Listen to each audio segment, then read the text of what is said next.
Good afternoon. I'd like to call this 4 o'clock study session of the Folsom Cordova Unified School District meeting to order.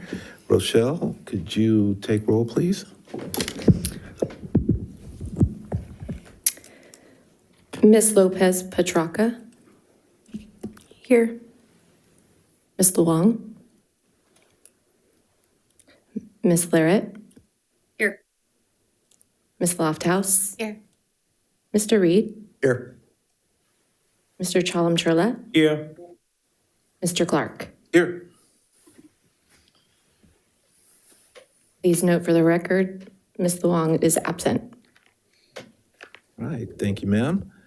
All right, well, we will go ahead and start this discussion on SFID number 3, new high school lease-leaseback contractor selection. Superintendent. Yes, sir. So I'll invite Sean Martin, our Assistant Super Business Services, to the microphone, or if you can present down there, sir. Yeah.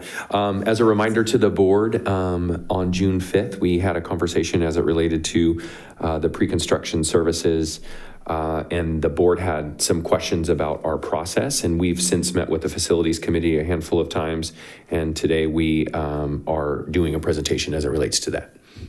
That is correct. Yes, thank you so much.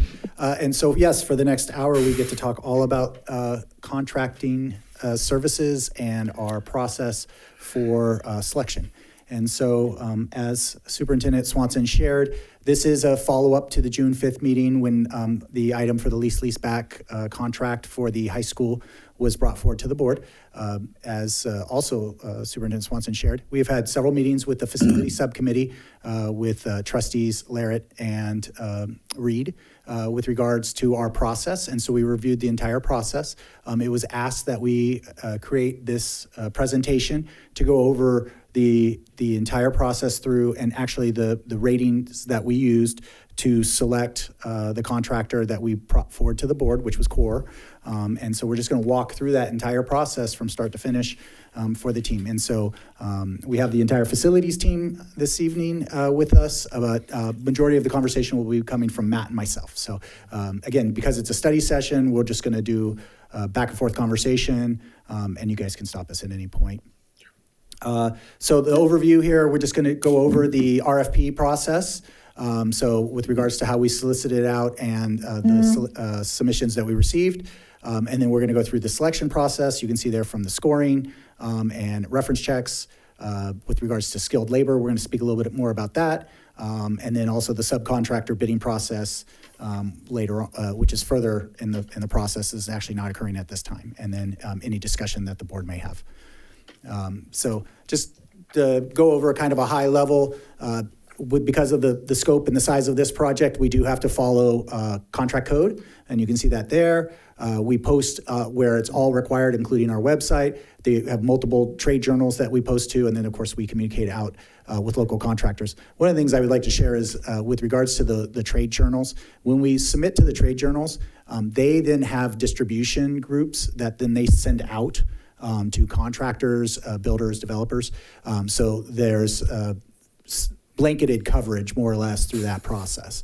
That is the standard way, and in fact, it's called for that we have to post within those publications for that reason. A project of this size, $200 to $400 million project, when it's all said and done, most, I would say, any contractor or builder that does schools of any sort knew this project was coming, and we're well aware of it. And so many of them were reaching out to us of when we were even coming out with the RFP, just so you guys understand, kind of the standardized process for something of this nature. So. Okay, Sean, just a quick question. Sure. Is Sacramento be the only print media that we put this out in, or do we do the local, like the Grapevine or the Telegraph? Is there a reason why? I think for some smaller projects we may, but for But not for something this big? Yeah. Okay, so The Sacramento B would be the one for that. Then it goes out to other exchanges, the builders exchange, and then there's other publications that pick it up as well. And as like Sean mentioned, there's companies that all entities hire that scour every media, every newsprint, every publication that goes out for these kind of projects and other projects. And Sean mentioned, a project of this size and scope has been well detailed and followed for a long time, so people are well aware of this going out. And as we'll share later on, there's certain qualifications you have to meet to be able to even qualify for a project of this size as well. Great, thank you. And that's kind of the next slide here. Yeah, but just quickly though, knowing, Mr. President, Yes. knowing this is such a big project, until we release the RFO, no one knows what's inside. But people are aware, oh, there is Folsom, Cordova is going to build a high school/middle school or high school, whatever it is. We are not proactively doing any pre-solicitation things. That way, we are giving them the full scope, are we? Well, the full scope? Yeah, the scope of the project at high level. Well, at this point, this is a pre-construction contract, yeah. and so the scope would be we're building a high school. Yeah. That information is actively communicated out. Yeah. The RFP does provide a scope of work that is provided in there. It gives the estimated amount of the project, the scope of the project, the schedule of the project. So it does have that information in the RFP. Yeah, the only catch is here. I mean, this is what I'm trying to learn and digest. And at the same time, I'm asking our facilities team also, especially this. The pre-construction is leading to the main RFP, RFO. So that's the only thing. Whosoever is going to get in. This is what we talked also a couple of months ago. How well we are communicating to the entire, at least those people who are currently doing the business. I hear that we are publishing it, trade journals and all those. I understand from the other side of, I'm a bidder for state. I do understand that 2,000 people are watching, but only sometimes handful are doing. But when the departments are going out with the intent to invite the bids for those vendors who are doing this, the numbers are going way, way high. The people, submitting the request. So that's the only one thing I think I did request our facilities team to add into this process of outreach. Again, lack of better words for all my discussions, cast the net wider. I think we'll get into that a little later. We're going to talk about it because this is the RFP to get the general contractor on board that subsequently leads to those discussions of outreach, reaching out to the trade contractors, reaching out.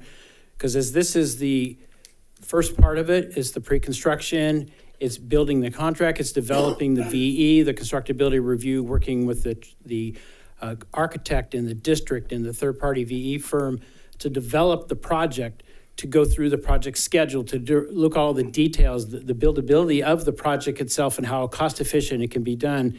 And then all these trade contractors will get together, they'll submit bids, which we'll get into later. And then that is put out for best value to determine the best possible guaranteed maximum price the district can receive based on receiving all of these bids, doing all this work up front. And that's why we do this process, is to make sure that we get the best value for the district. And we'll get into that a little bit more. This part also, they also have the contract ahead of time. So they see what the facility lease agreement looks like. They know the components in it. This is to approve the pre-construction agreement. Then there's a second amendment that goes back to the board that approves the guaranteed maximum price. And that's where the big dollar value comes in and the true savings, the value of the contract comes in. So that's the kind of the next phase to kind of get you through that. But we'll talk a little bit more about that. Yeah, I'm following you though, especially, sorry friends, this is, my passion even in state also. Pre-construction. In this kind of big projects, in general, under the DGS rules, they prohibit bidding on the big contract. As per again, there is 500 million contracts going on. And there are different entities, right? Yeah. A majority of the states, departments, public departments, since you are already engaged, you are working internally, you are supporting all this work. When the big contract comes, those $300, $400 million, they cannot bid on the big ones. If there was a clause like this, I shouldn't have made this such thing, but we don't have that here. And historically, it is very close, whosoever is getting into pre-construction. Is that what we call this? Yes. Pre-construction. they have an edge high on winning that big $400 million contract. For sure. That's the normal process. That's the only thing, since we are defining the processes here. If we want to get into that, you know what, let's introduce that clause. Whosoever is getting into this pre-contract services can be put off on the big one, 400. I would be hesitant to want to put that language in because that is not the methodology that we have in place. The pre-construction work, the whole purpose of it is you are pretty much selecting. You're right. You're more or less selecting, but everybody that's bidding on it understands that they're bidding on that entire process. So I don't know if I agree with the concept that they need to be separate, right? I think the difference there is when you're talking about a vendor situation in the DGS, I assume you're having somebody build the system from scratch, meaning we're going to go and buy a database. We're going to create a new database. It's for the health department, right? And it's a $400 million database. Well, the person that's building that, designing that, right? You have someone design it or say, this is the structure, we're going to build it out. Then you go pay, and then you now bid for that work, right? What you don't want is someone building it out that may create more money or make it strategically so that no one else can bid on it because they're the only one that have the technology for it. But in this case, we already have an architect that's actually doing the design work. The contractor in this case is not the one making the design. They're not the one that are saying, this is what you're going to build. They're there to do pre-construction audit of the architect to make sure that there is no issues with the construction, there is no conflict or walls are not in the right place. They're looking for efficiencies in the system. So we're getting them on earlier rather than just have just an architect do the work, then go out to bid, and then we have change orders and other issues because the architect has made mistakes. So I think that's a different methodology than what you're potentially speaking of with regards to a DGS type project. Again, because we have a separate entity with the architect, it's not as though they're building the scope of the project. They're there to almost be a support to the district with a second set of eyes. Does that? I think there's a difference between something where you're going out and you're doing design work. They're not doing the actual design, and that's the difference. And then they're not bidding on their own design. That's different. And so like where we've seen the state, and we can all speak to their I think it was either the workers' comp or the disability program where they spent hundreds of millions of dollars. Well, they hired somebody to build the program and design the program. They didn't have someone separate those things out. And I can see where that would be potentially a dangerous situation because they're then more or less creating the product and then deciding on how much it's going to cost and everything else. Whereas that's not the case in our situation. Yeah. Anyway, I know we have 34, thank you. Yeah. 34 slides to go, and I want to make sure I respect my colleagues here, but I am not quite out there with that discussion here. No problem. But please. Yep. We'll keep going. Okay, and then so at this point, we just want to share the high school project are very, very rare. They are especially in the state of California, obviously. You can see there the last project was West Park. I think prior to that, we didn't have anything until, I think it was pre-2010, right? Okay. And then just again, speaking to the fact of the scale and scope of this project, there are not very many contractors that actually even would qualify for the insurance to be able to, and the bonding that would be required to bid on this project.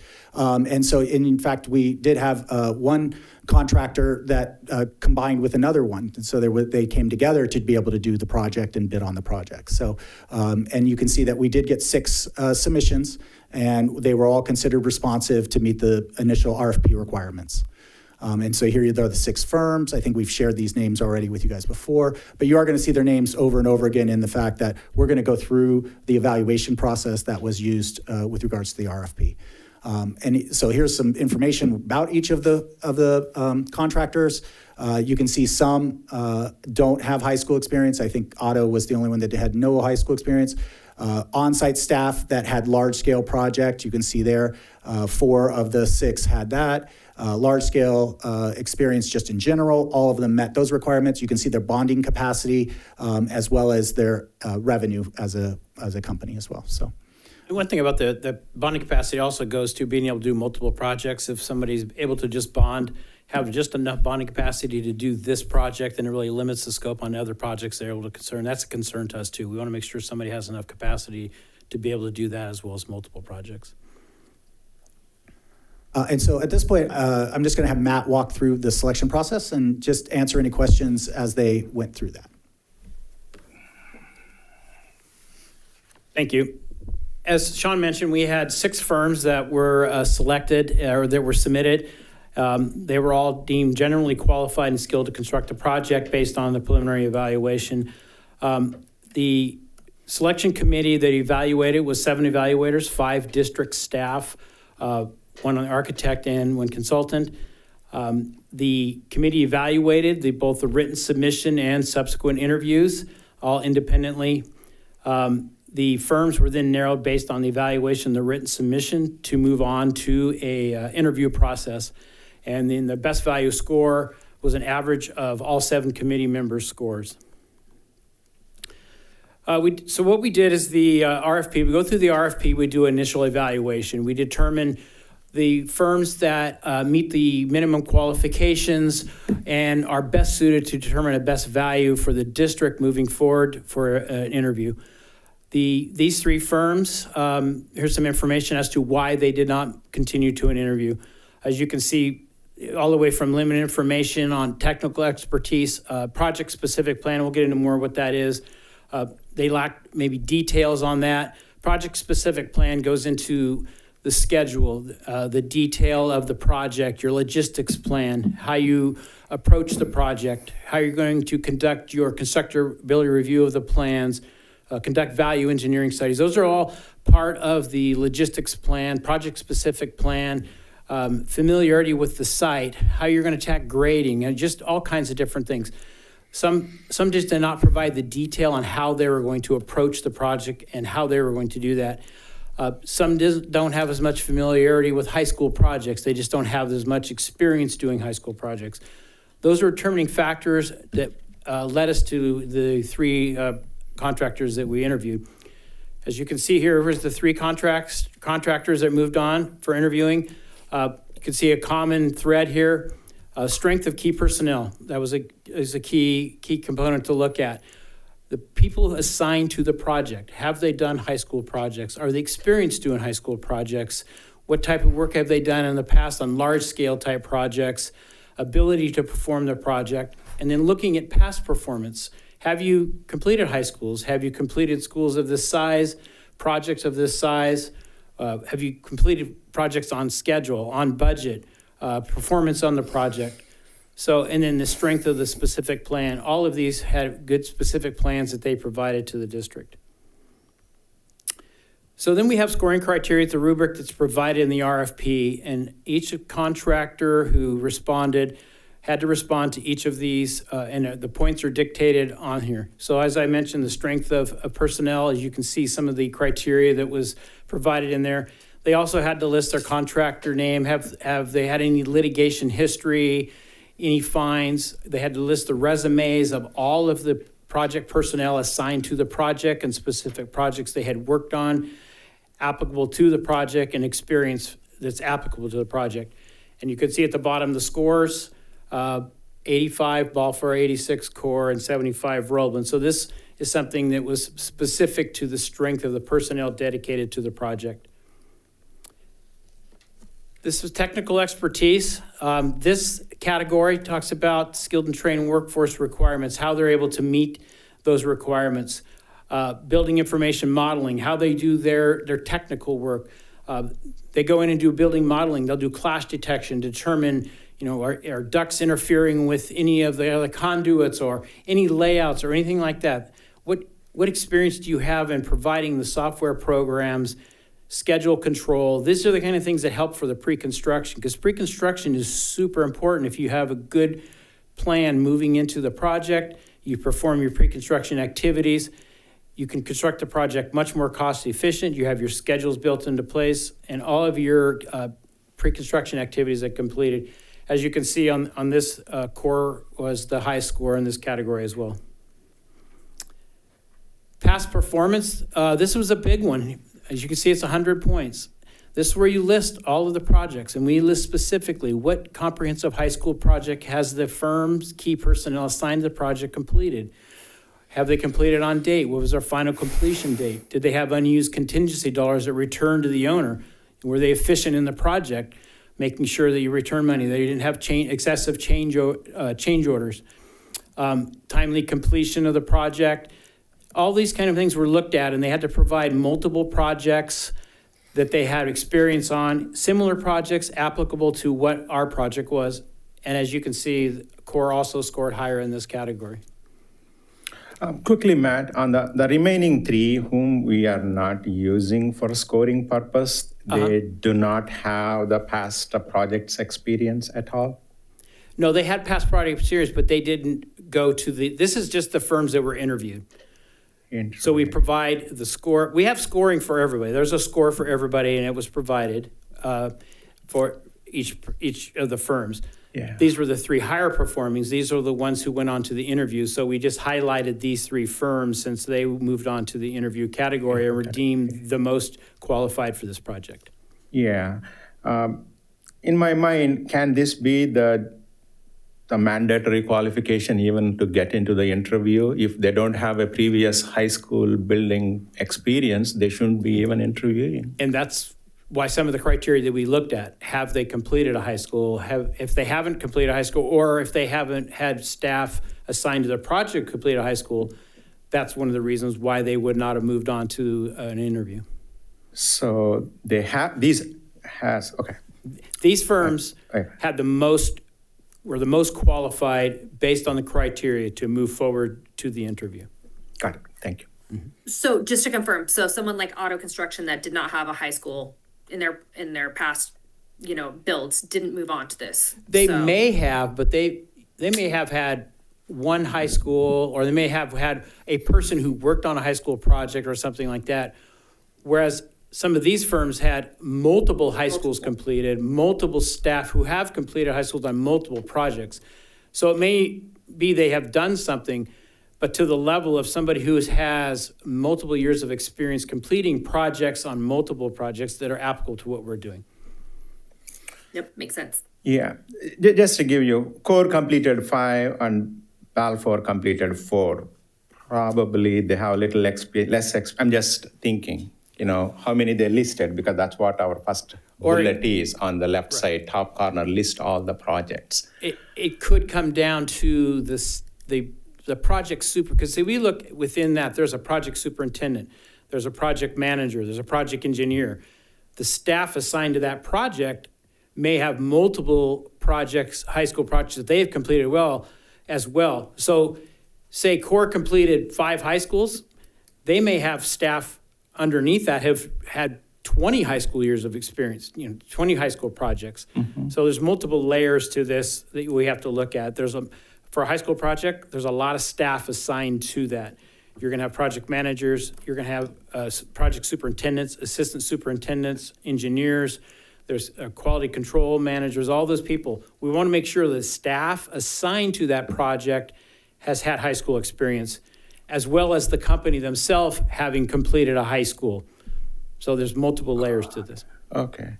So this could be very well, CORE might have done only 3, but Balfour might have done 5, but CORE people has more experience whom they I'm just making an example here. It could be. In this case, CORE had more high schools, yeah. But it could be that somebody maybe had less high school, but had a lot more people who had high school experience. It could be. It could exactly. That's part of the evaluation process. Okay. And do you have the scoring on the left bullets, Matt?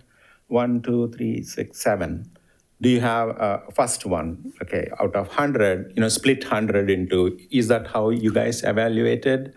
Well, we go through each category and determine a score based on meeting the qualifications of each of these bullet points.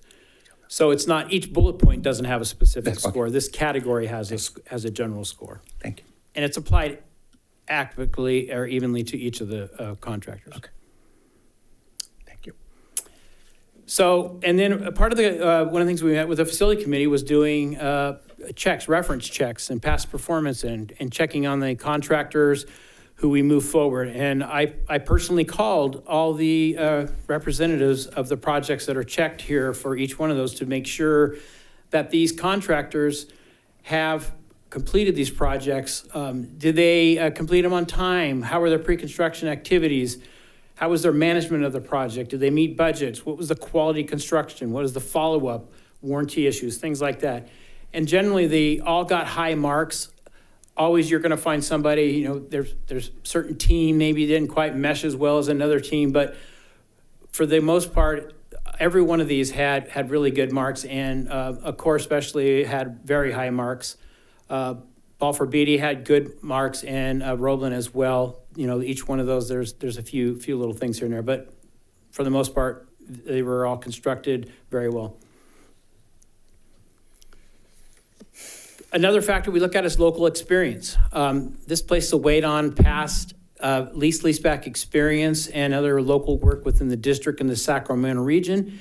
It also talks about the familiarity with the lease-leaseback methodology, other key local factors, local experience, key factors in that. As you can see on that one, actually Roebling did score higher, more likely because Roebling has been in the area for many more years, so they have more projects, and that is defined by that. So, you know, each category is weighted, and this is one of the categories based on local experience. It doesn't necessarily specifically say local experience related to high schools, but that is one of the factors. That's why it was close, but they had more local just because they've been here for much longer.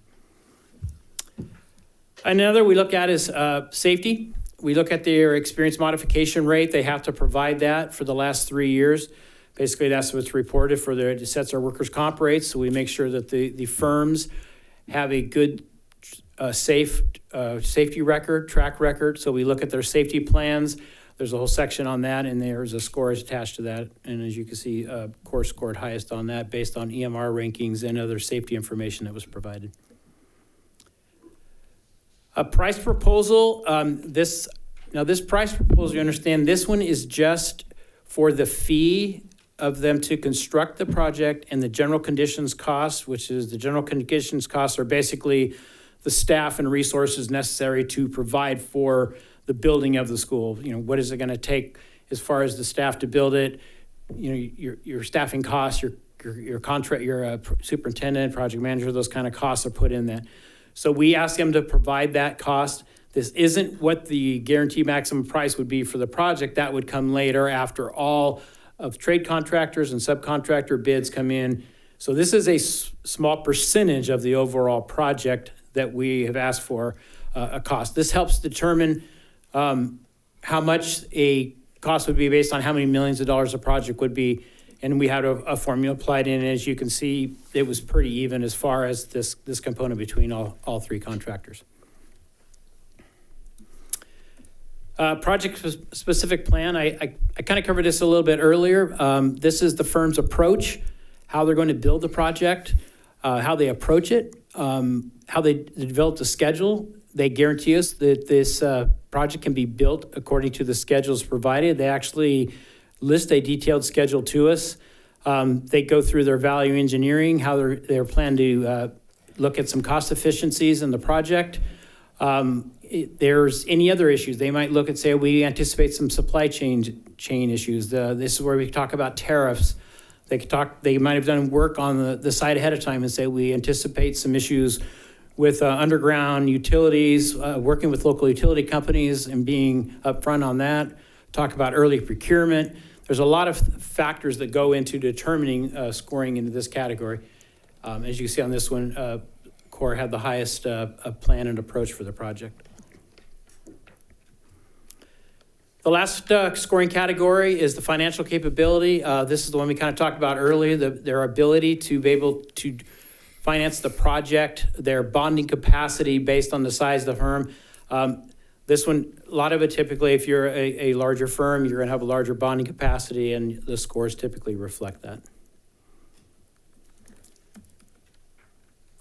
So, summary of key factors influencing scoring. As we mentioned, I kind of summarize it. Qualifications on the day-to-day site personnel, people who are going to be on the site every day. That's really key. That's important.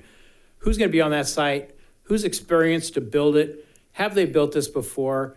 Have they done it before on time, on schedule, on budget? And that's looking at the past performance, looking at the project-specific plan, their technical expertise, local experience, and financial performance.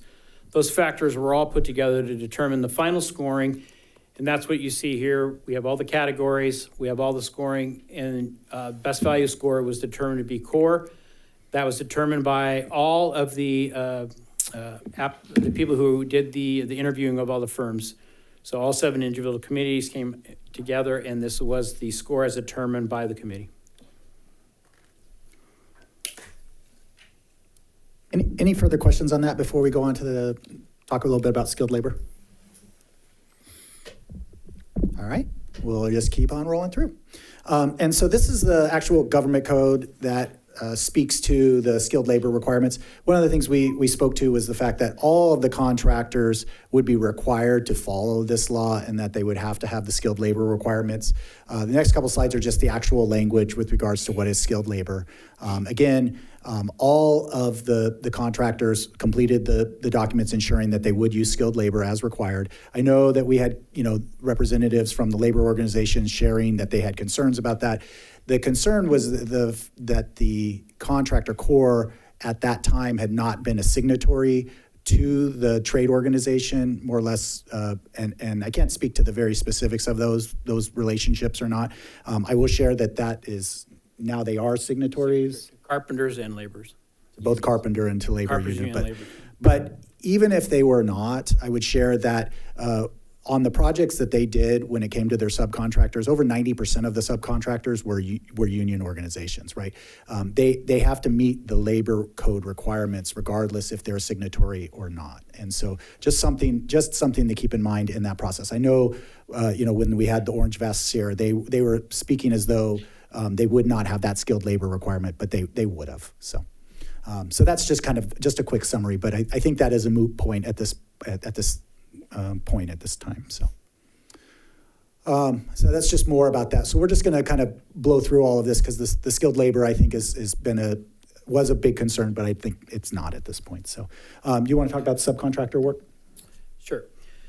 So this might go to some of the things that we talk about to ensure that there's competitive pricing within the project. So this is the public contract code does require that there's a competitive bid component requirement to this process. So whatever the proposer, the contractor that is provided, they have to assure that there is good pricing within the subcontract field.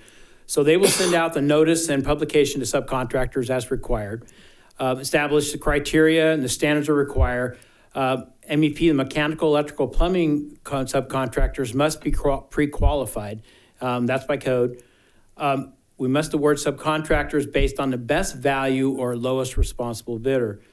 So once they're selected, then they're also afforded the protections of the public contract code.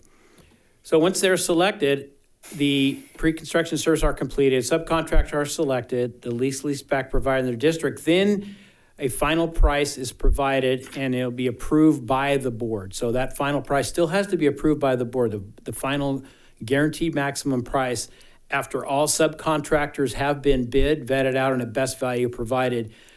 And this is where we have the competition component of it. And let me just kind of go into a little bit of how each of these firms look at it, and probably just since we're talking about CORE, we'll probably talk about specifically how they do it because it's similar, but CORE doesn't self-perform the work. So also by not self-performing, it increases competitive bidding because now you have more subcontractors available to bid on these projects by not self-performing. This also helps the local trade contractor community. They have deep-rooted relationships with the trade partners. They also have a 12-step outreach process, which we'll get into. They host trade partner fairs. This is similar to a lot of them do, but they do a lot of outreach onto the community, trying to solicit. This is where the solicitation you talk about, getting all these trade contractors, getting interest in the project, talking about what's coming up in the future. These are ongoing activities that happen all the time with the trade contractor community, because that's really where you're going to get your value. 90% of what your GMP is going to be is based on these competitive bid and getting true value from your trade contracts, and having those relationships with them is very important. So speaking with CORE, here's what they visit the community. They work with trade partners, educate them on the projects. Not only this project, but all the projects in the community. So they're aware of what projects are coming. Develop those relationships. How you work with the companies, how the culture of the company works. You start developing those relationships, and then you start working with them, and it builds to more projects, and it builds to more relationships, and it builds to better projects. So they host partner fairs, outreach engagement, talk about the bidding process, and provide more details and objectives about the project. So they get to learn about the project, what the project entails. Maybe somebody doesn't know about their project. They invite them to come in. Let's have a trade fair, and let's talk about the projects and the type of things coming up. A lot of it might be there's multiple projects coming up, but schedules, maybe this, like electrical contractor or a certain concrete contractor, there's a schedule on certain phases of each one of them. They don't need to all be on one project at one time, so they can phase them out, determine which might be on best. And they may have multiple projects where it works out. They're bidding on multiple projects, but it works out for their schedule. So it's just having that kind of information that helps share with the trade contractors. Also, I think I missed, here's the 12-step outreach program. And this is something that CORE does. Kind of goes into the research of the projects, outreach, advertise, publicly advertise. You'll see in the B too, you'll see trade contractors advertising in the B and other trade associations for people looking for people to bid on these projects. And projects like this that are a long time frame, they're very desirable. So we want to get a lot of people on it and more trades. They'll educate them at trade fairs. They'll talk about it. They'll go through the pre-qualification process, help them through that, make sure they understand they have to be pre-qualified, especially mechanical, electrical, and plumbing, as I mentioned, must be pre-qualified. Then they issue requests for proposals. So this is a request for proposals and bidding out all of these trades. So all these trades, they'll have multiple bids. Then they'll hold meetings to make sure they understand what each of these trades mean, what each one of these contracts are. Those are received. All clarifications are provided. Then in bid day, all sealed bids are received. And then from there, they review all the bids, all the trade contractors, make sure they're responsive and responsible bids. And from there, a guaranteed maximum price. And also, this is all open book and it's reviewed with the district. We'll review all those and we'll determine the best value contractor and a guaranteed maximum price for the district. So that's pretty much the process. And we'd like to, if there's any questions, we'd be more than happy to entertain those. All right, any questions from the board? I did not have any questions. I had a couple of comments. One thing is I really, on the 12-step process, really liked the review step. I know that YK and I had spoken about that. It's part of like a process that SMUD usually does with that pre-questions and things like that, so that there's a lot of clarity with that. I really appreciate you guys putting this together because we did not really have a scope of all of this back end work and things like that of how this process works. And I think that this just brings a lot of transparency, first of all, to the board so that we feel comfortable with signing off. And it brings a lot of transparency to the public of the scoring process and different things like that. And I also do appreciate, and it's like, I know we are consistently talking about costs and things like that, that cost isn't the primary motivator for us selecting a vendor because especially with a project of this scope, the quality has got to be the paramount. The timeliness of the project has got to be met. And so I do appreciate the scoring weight to those items versus scoring it heavily on the price portion of it, because I feel like the price portion of it, at least in this process, comes at the later date when they do the bidding process with the their partners for the actual builds. So just wanted to thank the team for really like putting this together. I know that we kind of sprung this on you and I appreciate this level of detail and like hope that this is the kind of detail that we'll get going forward so that we can just have a lot of clarity as we move forward in these future discussions, since we do have so many facility conversations happening at this point right now. All right, thank you, Jen. Matt, Sean, Jerry, Joanne, and Terry, thank you guys. I'm assuming that you were the 5 that were on part of this committee. And this is something that we needed, right? I mean, just to actually dig deep and break everything down so it just doesn't come to us to say, this is what we have. I think the board was kind of hungry to find out the process, which obviously was broken down here. My colleague, YK, asked some pertinent questions about how it was done. So I just appreciate each and every one of you for what you did. Any other questions or comments from the board? I still have some more. I'm just giving it to my colleagues because it's important. They all go. I'm good. I'd be repeating the same thing, so. Perfect. All right. No, go Mr. ahead. President. Yeah, I'm respecting because I already, took quite a bit of time at the beginning. On slide 18, if you don't mind, please, Matt. So I know I'm looking at the total points of this contract evaluation is, what's it approximately? It's 500? The total weightage of the scoring for the entire proposal is about 500 points or Something like 400 that, yeah. points? 510? Okay. Yeah. 50 points on the cost. I hear what my friend Jen said. 50 point out of 500,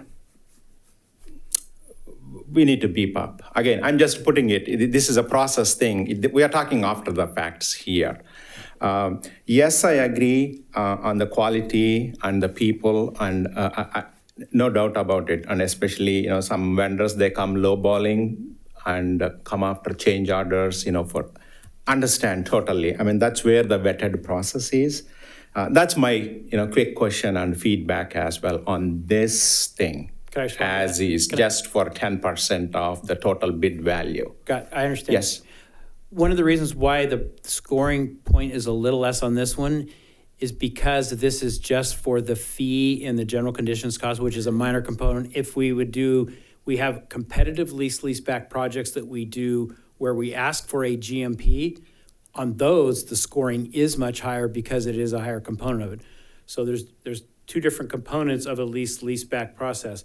That's why when the GMP comes into play, it's a much larger component of the process. And so we didn't want to value the points being the hardest because it's the best value and we want to have the best value. This part of it was, since it was a low component of it being just the fee and GC, that's why the points were reflective of that.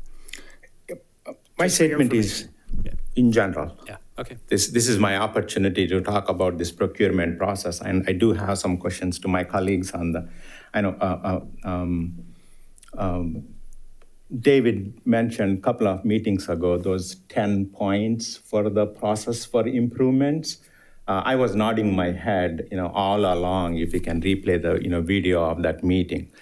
Most of the points, you guys were, you both, Jen and you were discussing with the team and future. But that's where the, hard point is that for the future or here, this is uncertain for me, but we can talk that later. That doesn't have to be here. But in general, that's why I'm bringing this, 10% is too low. Whatever the project you take, it doesn't matter to me. 10% is too low. I just want to put that. If you ask me, at least go 1/3. If you ask me, you still have a 2/3 in your hands to validating the quality, materials, people. That's 2/3 is a lot. We are working on, as we shared, the projects that were already in process, we're going to use this system, Yeah. but we are going to be updating the scoring process as well. So we'll be bringing that to the facility subcommittee and reviewing that with them. So Yeah.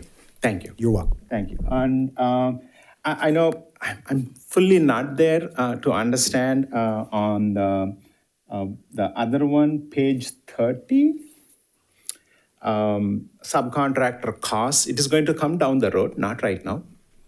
After all this done and how this is, that's where the actual cost is going to be for building the high school. Absolutely. From the leveling to all the way up and running, right?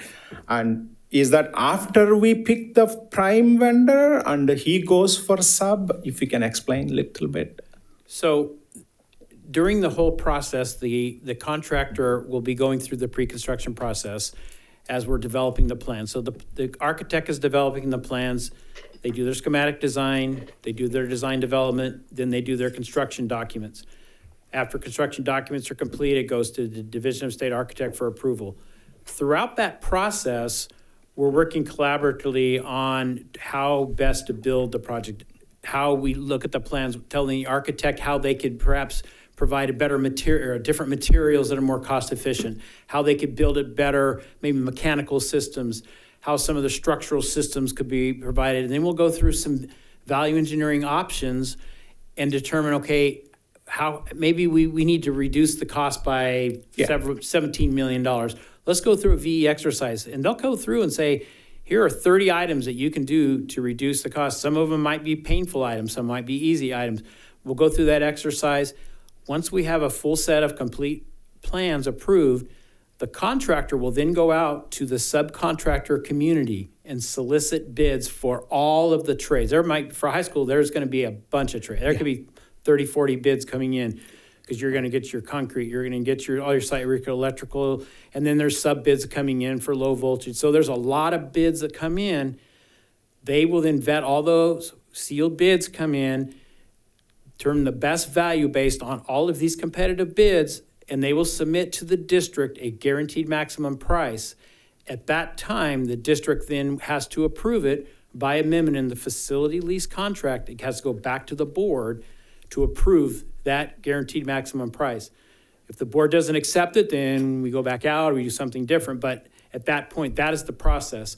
So it's developing the plans, the best possible plan, working all the way through it, getting the plans approved, soliciting bids, getting the best trade contractors that are working with the trade community, soliciting information, promoting the project, making sure there's lots of involvement from the trades bid it. We have a guaranteed maximum price, and that's presented to the district with hopefully the best value that we can possibly get for this project. During that process, whomsoever we are going to pick now as a pre-construction, they are going to be heavily involved, number one. And number two, they are going to bring their expertise based on all the scoring done, on the prior contract, to put that requirements, lack of better word, I'm using the word scope of work or requirements for those sub-work. Flooring, for example, scope of work. Correct. Plumbing, scope of work.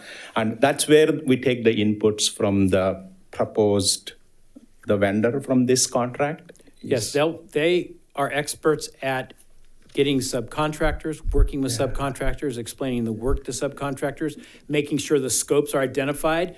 There's no scope gaps, making sure that all work is covered between all of the trade contractors. So that's their job. They make sure that everything is covered. So we don't have a bid coming in. Sometimes we'll get a hard bid and something's missing, and they'll come back for a change order. Said, we forgot in between scopes to include something in there. So this, by having somebody in there who's an expert in this, they'll make sure that those things are all covered within trade, so we don't have any surprises. And remember, this is a guaranteed maximum price, so it's within the contract, within contingencies. This is the price you have. So you don't have all these, change orders you don't know at the end. You know what you're going to get, and you know what the price is going to be. Okay, thank you. I know, Mr. President, I do see, two gentlemen sitting in the audience. This is in terms of the process discussions we are having, but it is so happened you are one of the vendor here. I just want to acknowledge that I am talking personally on the process things. Okay, thank you. Mm-hmm. Yes. All right, any other questions from the board? All right, with that being said, again, thank you, team, for everything, and we will go ahead and adjourn this special closed session, study session. We'll just gavel out. To closed session where we were here, personnel matters, attorney conference, if we have any, and then we'll come back out and open our meeting at 6 o'clock. Meeting's adjourned. All right, today is Thursday, August 14th. I'd like to call this meeting of the Folsom Cordova Unified School District to order. Superintendent, if you can call roll. We'll have Rochelle. Oh, Rochelle. Yeah, that's right. I'll get used to that. Ms. Lopez Petraka? Here. Ms. Luong? Here. Mr. Chalam Churla? Yes, sorry. Ms. Larrett? Here. Ms. Lofthouse? Here. Mr. Reed? Here. Mr. Clark? Here. Please note for the record, Ms. Larrett is attending remotely. All right, thank you, ma'am.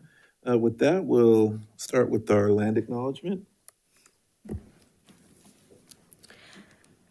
As the Folsom Cordova Unified School District, We acknowledge that our administrative facilities and schools occupy the unceded territory of the Nishanan and Miwok, the original people of the skies, land, and waters where we work and learn. We also recognize the presence and ancestral stewardship of the Nishanan ancestral tribes, the Esto, Notamuse, and Nisim Pewanan to the north. And the Miwok ancestral tribes, the Amachumne, Consumne, Holopune, and Mokalumne to the south along the Great Sacramento River system since time immemorial. We understand that this land upon which our institutions are built was once flourishing with natural resources and sustained by the ancestral knowledge and practices of these indigenous communities.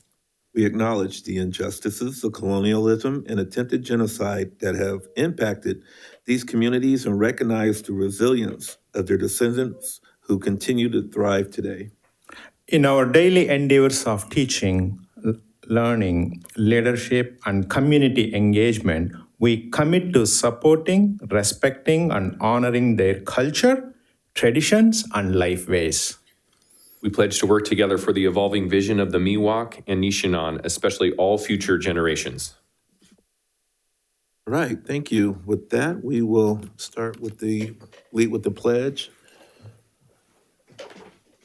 Mr. Martin, if you'd be so kind to lead us. Of course. Stand, hand over heart, ready, begin.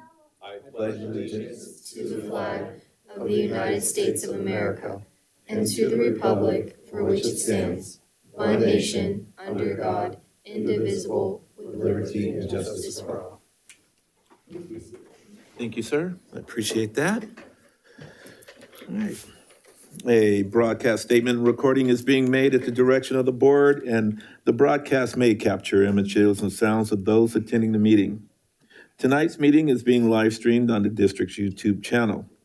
The recording will be a cablecast as replays on Metro Cable Channel 14, the Local Government Affairs channel on Comcast, and the Direct TV Uverse cable systems.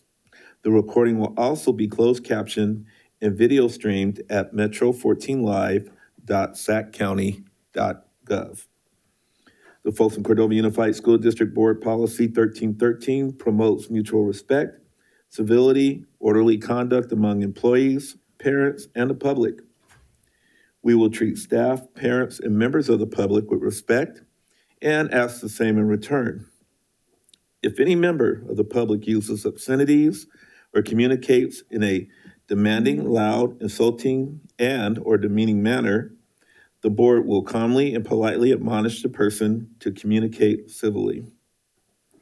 Public comments during board meetings are an important component of public engagement and transparency. Members of the public will not be permitted to yield their speaking time to another member of the public. All written comments submitted by 3 p.m. today to the board have been read, and per the Brown Act, the board is not allowed to enter into a two-way discussion on any matter not on the agenda. With that, we'll go to item 7, reporting out of closed session. Superintendent. Nothing to report. All right, thank you, sir. Item number 8, adoption of agenda. I'd like to make a recommendation, and I know that Rochelle has one as well. I would like to recommend to the board if we could pull discussion action item A and have that discussed and acted upon immediately following our consent agenda. Any consensus from the board? Or any Fine. comments? Good. Good, yep. Thank you, board. Got it. All right, still entertain a motion? Or Rochelle, did you have? Rochelle is checking something. Okay, I'll make the motion, including the superintendent's recommendation to move the discussion item. I'll second. moved by Board Member Reed, second by Board Member Charlam-Chella. Rochelle? Ms. Lopez Petracca? Aye. Ms. Luong? Aye. Mr. Chalem-Churla? Aye. Ms. Lorette? Aye. Ms. Lofthouse? Aye. Mr. Reed? Aye. And Mr. Clark? Aye. All right, this is actually a special moment for us as we introduce our two student board members. If they can step down off the dais and meet the superintendent at the podium. We'll get this show on the road.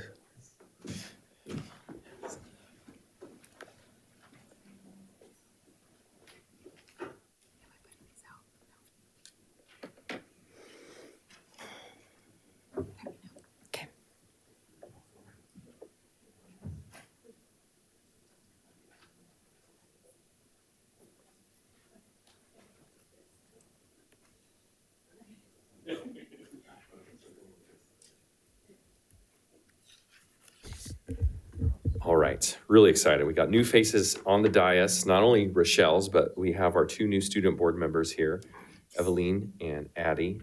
And so we're going to take the oath of office. So please raise your right hand. I state your name. I, Addie Luong, Do solemnly affirm do solemnly affirm that I will support and defend the Constitution of the United States that I will support and defend the Constitution of the United States and the Constitution of the State of California and the Constitution of the State of California against enemies, foreign and domestic, against enemies, foreign and domestic, that I will bear true faith and allegiance to the same, that I will bear true faith and allegiance to the same, that I take this obligation freely that I take this obligation freely without any mental reservation for purpose of evasion, without any mental reservation for purpose of evasion, and that I will well and faithfully discharge that I will and faithfully discharge the duties upon which I am about to enter. the duties upon which I am about to enter. Like we practiced. That was awesome. Great job, guys. Welcome. All right, before you come on the dais, I'd like the board to come down and we'll take an official group shot.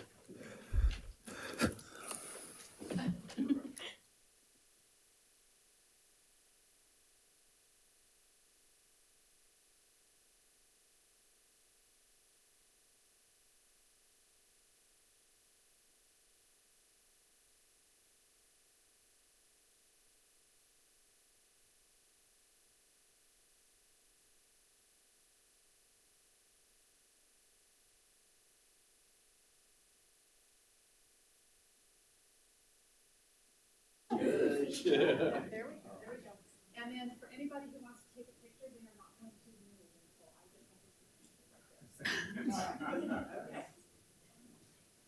get All right, look up here, please, cheese. And then please stay for other photos, thanks. Please. Cheese. Thank you. 1, 2, 3, and cheese. Perfect. You want to see that? Sorry. Okay. A silly one. You already look like you live in West.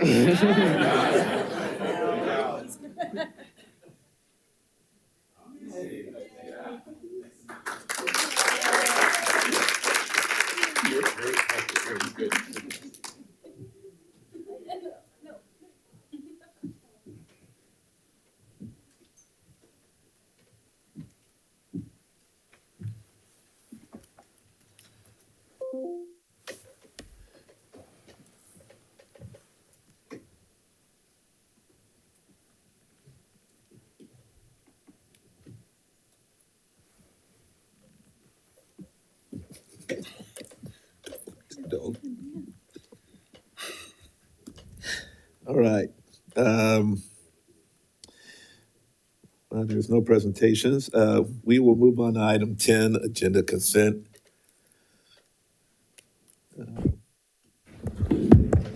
A motion. Mr. Clerk, we have a request to have an item pulled. Sure. We have item R.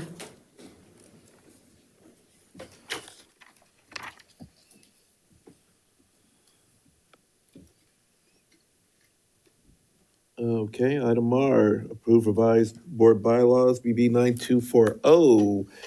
As a request, I'm assuming from the community to have that item pulled, Superintendent?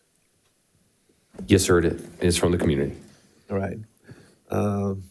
We'll pull it and we'll open it up for discussion. And is there a comment that we need? Yeah, I think we'll do, if you don't mind, Mr. President, if we vote on consent, we'll take, we'll do the one item, we'll do my one discussion action item, we'll do the introductions. Yep. And then we'll come back to that consent R item. Do it. Does that feel Let's good? do it. Yep. Okay. I feel good about that. All right, so I'll entertain a motion. I'll move that we adopt consent with the exception of item R that will be handled separately. All right, thank you. I'll second.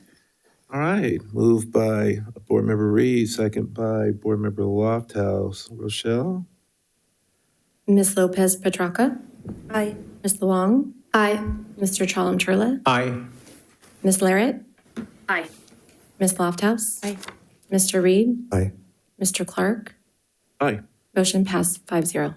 All right, thank you, ma'am. Superintendent, I do believe that you have a couple of announcements. Well, if you don't mind, sir, I'd love to bring up a discussion action item A, which I am recommending to the board that we approve the employment contract for the Assistant Superintendent of Student Services. This is a 3-year contract for Dr. Shauna Pitt for a yearly salary of $251,000 and $251 and $828. So I'm happy to answer any questions because this is a discussion action item. All right, any questions from the board?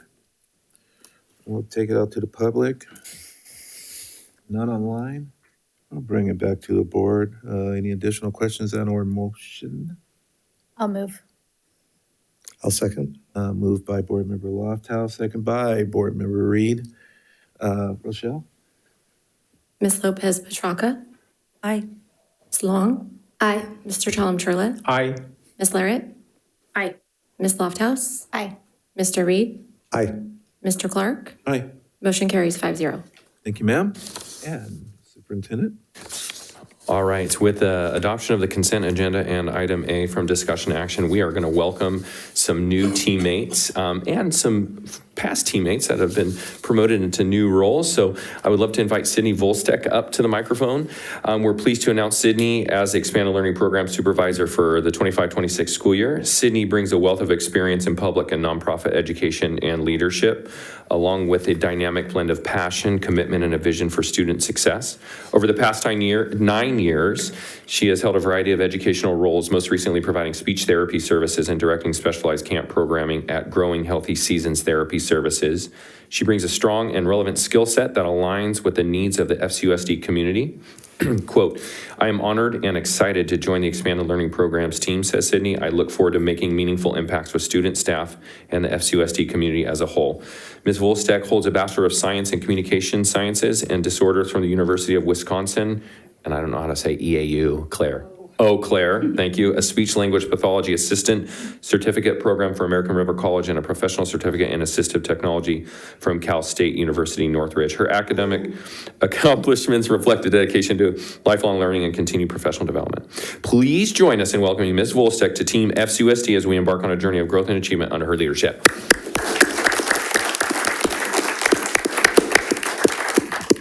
Thank you all. I'm very excited to be here. Thank you for your time. Thank you very much. All right, next up, Sean Kivley. We'd like to welcome Sean. Pleased to announce that Sean has been selected as the assistant principal at Kinney and Prospect Community Day School.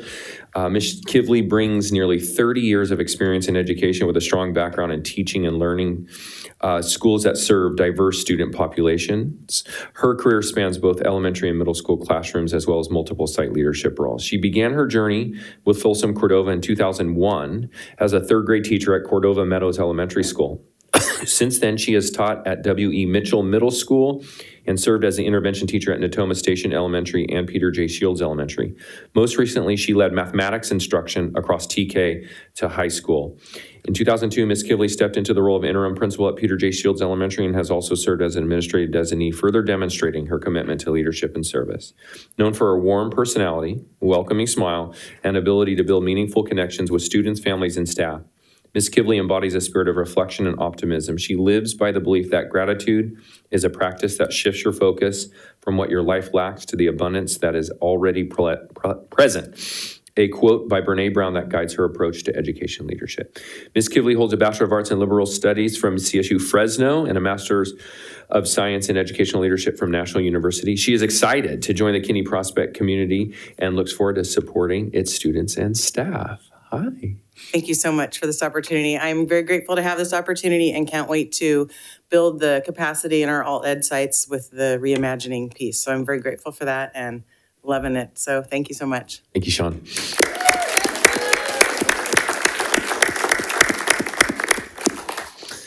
Folsom Cordova Unified School District is pleased to welcome Doyle Martin as the new principal of Sandra J. Gallardo Elementary School. Mr. Doyle Martin brings 20 years of educational experience to FCUSD community. For 12 of those years, Mr. Martin served as a principal in the Sacramento City and Lincoln Unified School Districts. As a classroom teacher, he taught grades K-8 and English language learner intervention teacher and a reading intervention specialist.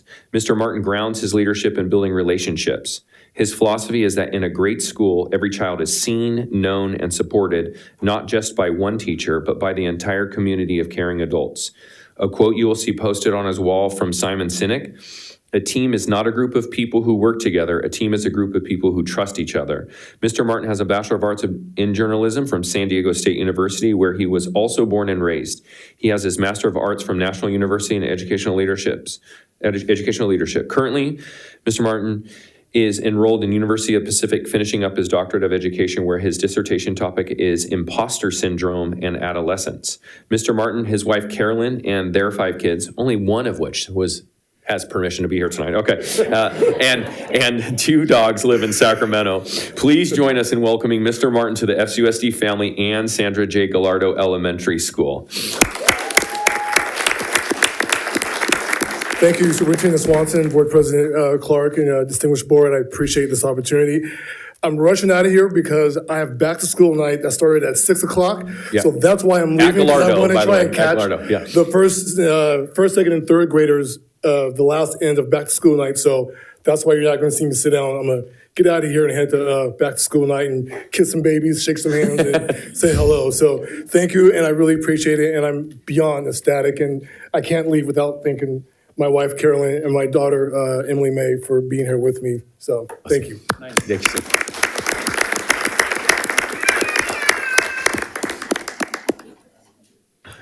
All right, I would like to mention Jason Stricker, who is not able to be with us tonight. He's currently our special education manager tonight in the consent agenda. You all approved Jason to be our next executive director of special education in SELPA. He's sad that he can't be here, but I just wanted to make sure to honor him and his commitment to our district and our special education team. So if we could give him a round of applause. Last and certainly not least, Folsom Cordova is pleased to announce Dr. Shauna Pitt as the Assistant Superintendent of Student Services. Dr. Shauna Pitt brings a depth of experience and a strong commitment to educational equity and innovation. With over 2 decades of experience in various educational roles, including Director of Social Emotional Learning at Folsom Cordova Unified School District, and most recently as the Assistant Superintendent of Educational Services at the Sacramento County Office of Education, Dr. Pitt has demonstrated a passion for creating supportive learning environments where students thrive. Dr. Pitt began her career as a high school English teacher and literacy coach in the Los Angeles Unified School District, and later served as a co-founder and principal of a charter school in New Orleans. Her work has consistently focused on equity, whole child development, and instructional leadership. Quote, "I believe all children can learn, and it's our responsibility to create the conditions that make that possible," said Dr. Pitt. "I'm excited to join a dedicated team committed to building learning environments that are innovative, inclusive, and focused on preparing students with the knowledge, skills, and choices they need for life after graduation." Dr. Pitt holds a PhD, a master's, and a bachelor's from Stanford University, and an MS in educational leadership from Pepperdine. Outside of work, she enjoys spending time outdoors in nature and her blended family, her husband, and their 4 children. Join us in welcoming Dr. Pitt home to Team FCUSD as we embark on a journey of growth and achievement under her leadership. Thank you. I'm really excited to be here, and it definitely feels like coming home. I hope to do you all proud. And none of my kids were allowed to come tonight, just for the record. So anyway, thank you. Thank you, Shauna.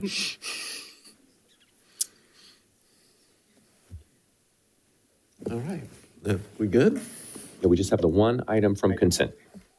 All right. And that is item R, I believe. Yes, it is. All right. Superintendent?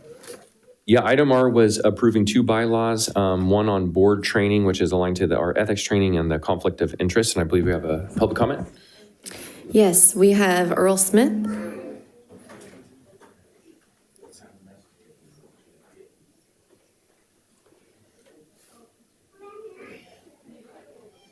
Good evening, Board, Superintendent Swanson, and the district. You know, there's lots of things we say. And I will say tonight, probably more out of all the board meetings, I feel more heard than anything. For instance, new Principal Martin and our new Assistant Superintendent. Thank you. For that, I'm gonna take this off. Thank you. I come with heavy words because as their exampleship of leadership, education, great example for our kids, people of color who are educated. You know, being in a board seat holds high expectation from our kids. You set the example. So R is about conflict of interest. And this is something that I've learned quite some time ago and has bothered me. But Ms. Laird, I know that your business supplies jerseys and shirts and things like that to the district. Isn't that a conflict of interest? I can't find that in here in the board policy regarding board members selling merchandise to the district. But I believe that would be a conflict of interest. I don't think any board member should benefit financially from the district because they're there to serve the district. So I would like to see some of that language added in this policy here of the conflict of interest, 9270. The other thing I want to mention is I don't believe a teacher should be in an authority position and require a booster to give for each jazz band registration for California Jazz Championships and required on the syllabus that all students attend, $750. Jazz choir, who also performs, $750. Jazz combo, also $750. Those are three different items that must go. It's in the syllabus. They're required to go. The teacher is an owner of that. So it's this money coming from the booster, coming from the district is going to pay a teacher's business. That's also a conflict of interest. In my opinion, quite shame. Because I've brought this up before. It's not being addressed. So 20 seconds remaining, Mr. Smith. I just would like some language put regarding teachers and board members benefiting financially from the district. I don't think it's right. Thank you. Thank you.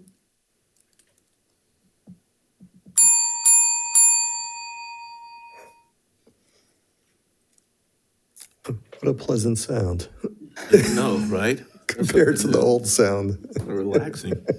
All right, so with that, we'll have to, I believe, entertain a motion on that, right? Yes. All right. Well, any comments from the board? Yeah, I'll make a comment on that since it was directed towards me. This was actually something, as far as if I'm gonna be called out on being ethical, that I raised immediately when I came to the board and had both of our superintendents actually and Mr. Martin look into this directly with legal and do want to just make clarification that, first of all, I make zero ownership in the business that I'm in. So I do not personally gain financially from anything as far as that goes. And as far as like uniforms go, we actually have a BSN requirement to be ordering our uniforms through those. So I have provided things to like individual PTAs that have asked. And we've had some schools that have asked for like science fair t-shirts and things like that. But again, I do not have any ownership, and I did run this by legal, in fact, not one time, but two separate times on this particular issue. So just wanted to give some clarification on that particular topic. All right, thank you. Any other questions or comments from the board? I can also speak to it. Just being on the board policy committee, it was something that we did look into pretty in depth. So I'm confident moving this forward. All right, thank you. So just for me as a newbie though, conflict of interest and holding the roles in the district. Yeah. Is that, I know, I'm looking for the words here, right? Perception is also, one big thing here as well. Thanks, Jen, for clarifying. Otherwise it is a perception in the people's, right? You don't own that company. But still, though, if you are owning that company, then how? So that's the... I can speak to that too, Yes, because yes. I've been in a personal situation where I do own a business where I could have potentially financially gained from the district, and I had to say no because of that. So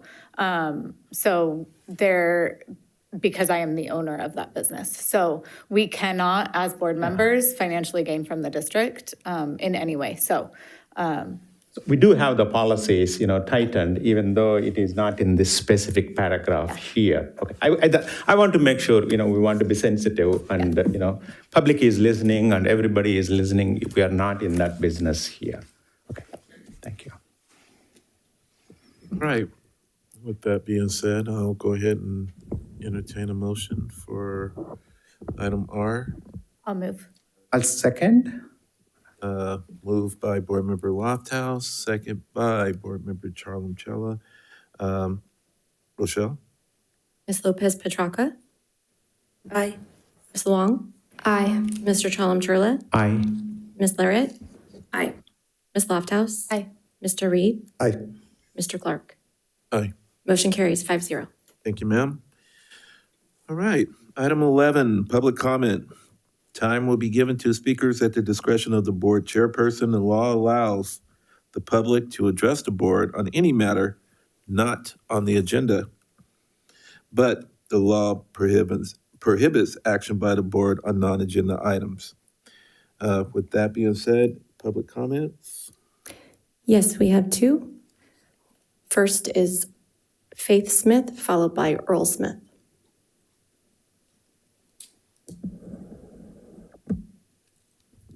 Hello, my name is Faith Smith, and I'm a senior at Folsom High School. First, real quick, I want to add, I wasn't originally going to say this, but I'm going to say this now. The California Jazz Championships that asked for $750, we were talking about the jazz band teacher currently, who puts in the syllabus that they have to go to that, which is run by the Live Performing Arts Academy, which is ran by both Mr. Curtis Gazer and Miss Cal Williams. So I just want to put that out there first. Okay, so every year at Folsom High School, I have had to fight for my education, as you guys know already. I was denied from continuing my education in jazz violin, and I was denied from singing, when I have proved in many ways that I am good enough and that I belong, as I did last board meeting. I have started my college applications, and one of my questions asked is, what educational barrier have you faced that you worked to overcome? Of course, I wrote about this situation that I have told you about over and over again. As I was writing, I started to cry, just from remembering what had happened and having to write about it in great detail. I'm now in the jazz choir, which I'm glad I am, and I'm glad that everyone got accepted this year. However, when I'm in class, I think about how I was robbed of the opportunity these past years. Now you would think I'm done fighting for my education, but no, I'm still not allowed to enroll in the jazz band on violin. I talked to my counselor the first day of school about it, and she said that since it is audition-based, she has to wait on Mr. Cadenhead, who then told her that he was waiting on Superintendent Swanson. However, I found out that, Mr. Swanson, you were not aware of this situation. Once again, Principal Cadenhead has failed to communicate, resulting in my education being put on hold. It's already been on hold for 3 years, and he can't even be considerate enough to just send an email so my education can be taken off hold. That's the principal at Folsom High School. One that does not care for a student who has been constantly trying to communicate to him, yet he can't comprehend or even listen to me. It's always gone in one ear and out the other with him. Like I said, college applications are already here, and I have a month and a half to prepare for my audition videos. Being in the jazz band now can still have its part in helping me, but if this does not get fixed right away, then why should I stay at Folsom High School? My friends are there, but I'm not able to get the education that I need. It's been nice seeing the change I've pushed to be made, seeing the staff finally acting nice compared to when I first started, finally having a Black general education teacher, there's only one, and finally having the principal admit the truth that it wasn't a practice room, but a closet I was made to go in. However, there is still much change needed, and you couldn't even fix one student's pathway, even now, especially when I've been constantly communicating to you. I am also still upset about last board meeting because 2 of you did not vote in favor of not rehiring the campus monitor. Board Member Reed, you abstained. Many think that staying in the middle is beneficial, but actually it just creates enemies on both sides of the situation. And Board Member Larrett, even worse, you voted no.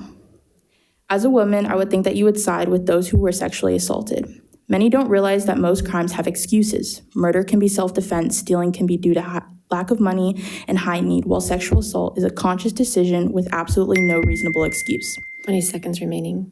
I'm extremely disappointed not only that you both voted in that way, but that you both sit up here. I told you that the #1 priority is the students, as Superintendent Swanson agrees. And you both actively and consciously showed everyone that you are not with the students and that you side with the staff, but not good staff that have violated policy multiple times. Thank you, Ms. Smith. Could I get 30 more seconds or 20 more seconds, please? Okay. You should not be on the board, and I no longer have respect for you both. It disgusts me that you sided with someone so horrible. And Superintendent Swanson, now that you know we are waiting on you, are you going to remove the barrier between me and my education, or are you going to become a part of my college application too? Thank you. Thank you. Mr. Smith?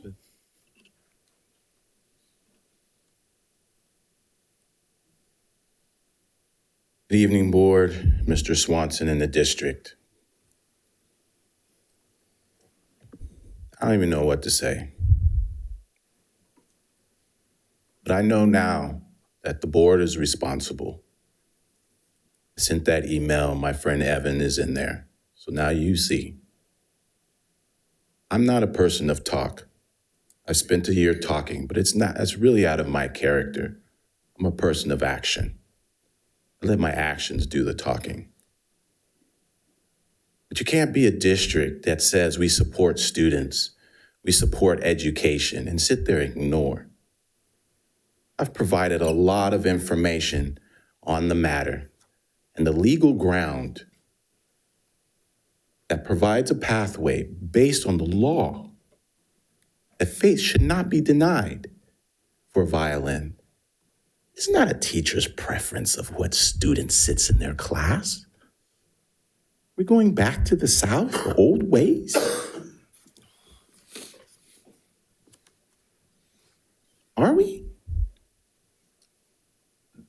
I mean, it's wild to think they hold an audition or classes so they can be good enough for extracurricular activities while overlooking the fact that it's a curricular class. My friend Evan was like, wow. I went to college with him. He's a piano performance major, so he understands music. We've been good friends. I'm friends with both his father and his mother. His father was the one to direct me to have the services so I can get sole custody of faith. It's a simple matter. I look at another student that graduated last year. His senior year, still, if you're with the district, 4th and 5th grade on your instrument, middle school in your instrument, playing jazz, 3 years in high school playing jazz, and then your final year, you still don't get to be in the A band?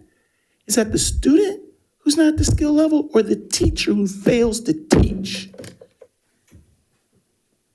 Every senior should have an opportunity to be in the A band and get to go to the fancy field trips. They're going to, what's the last of the field trip they're going this year? Essentially Ellington. That's Duke Ellington. Duke Ellington had a violin player in his jazz big band. And yet you guys will not provide a pathway so she can play violin.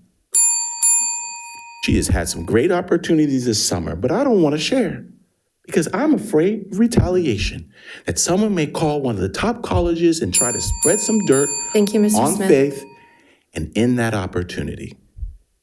I hope you heed my words. Thank you.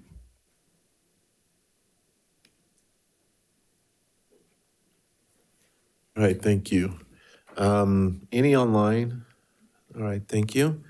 We'll move on to item 12, reports of district organizations. Student Advisory Board, welcome aboard. Any reports? Well, hello, board.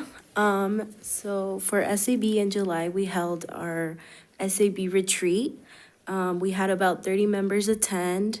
We played games to build connections and meet the members as the new student board members. We also discussed our open committees, and then yesterday we selected our 2 representatives for the Superintendent Budget Advisory Committee, and our next SAB meeting will be September 11th at Cordova High.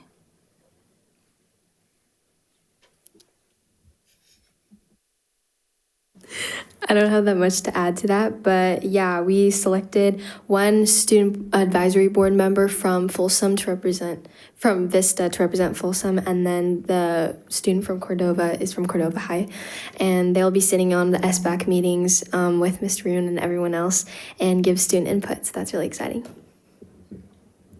All right, thank you. All right, CSCA.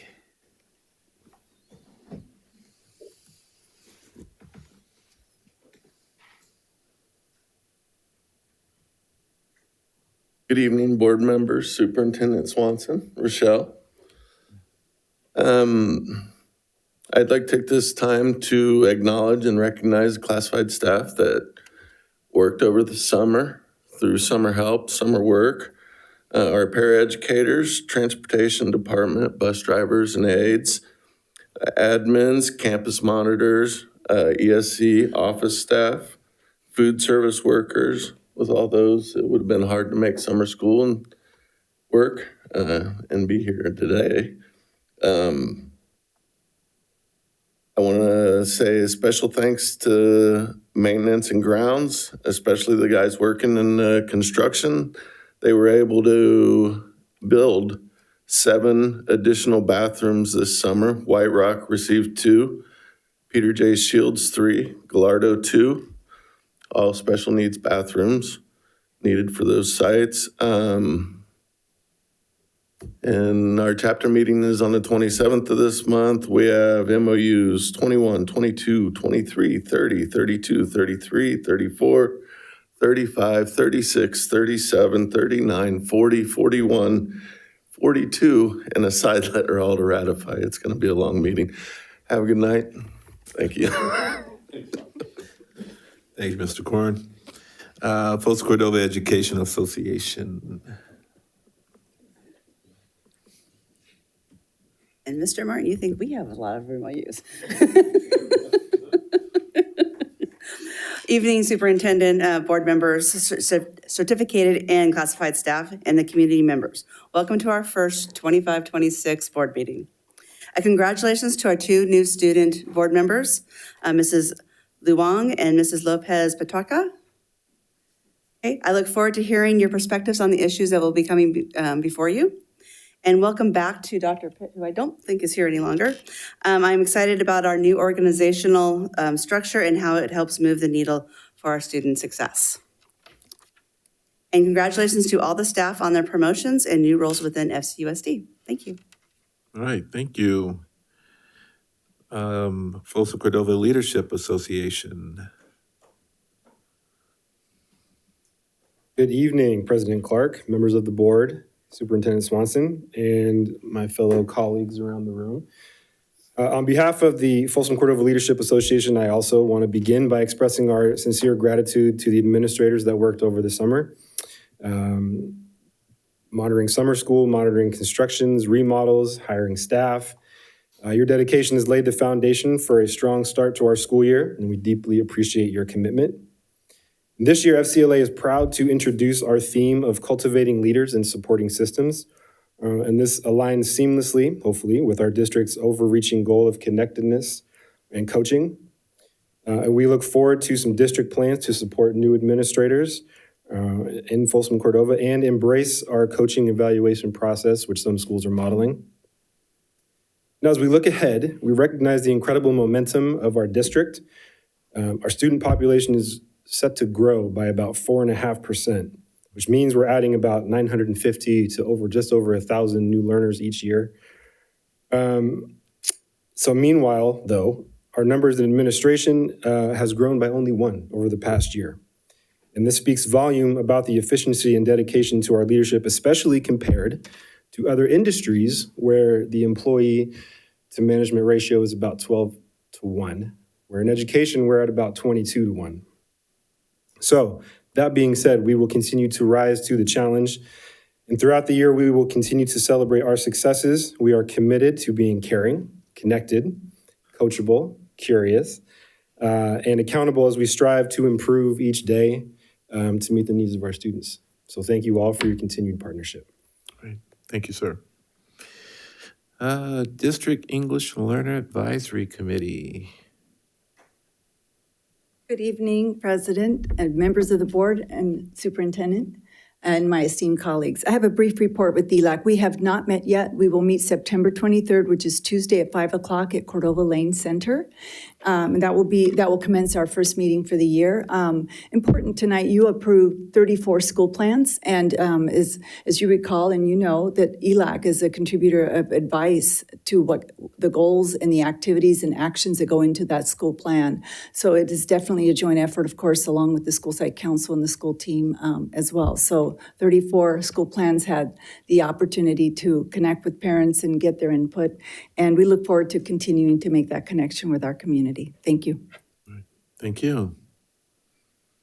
Board committee reports. I don't think there's any. Yeah, Mr. President. Yes, sir.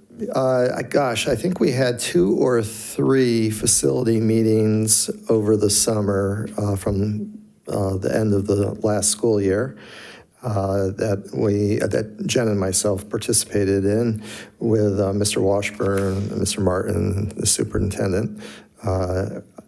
And then most recently, this past Monday night, right?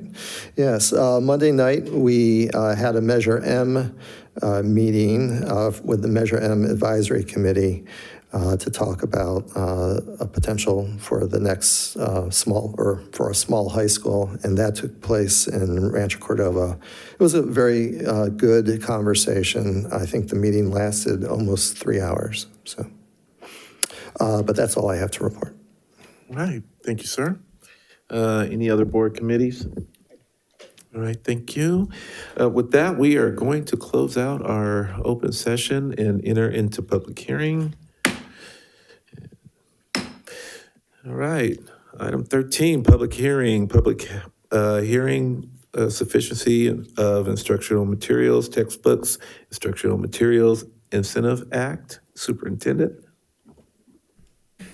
Yeah, this is a hearing that's Williams Act. This has to happen every year based on some insufficiencies of materials and facilities years ago. So I believe it's a really supportive act to make sure that every student has a textbook and gets to go to a school that is free from insufficient facilities. Jim, would you like to say anything to that, or did I cover it? No, you covered it, and we passed with flying colors. Yeah.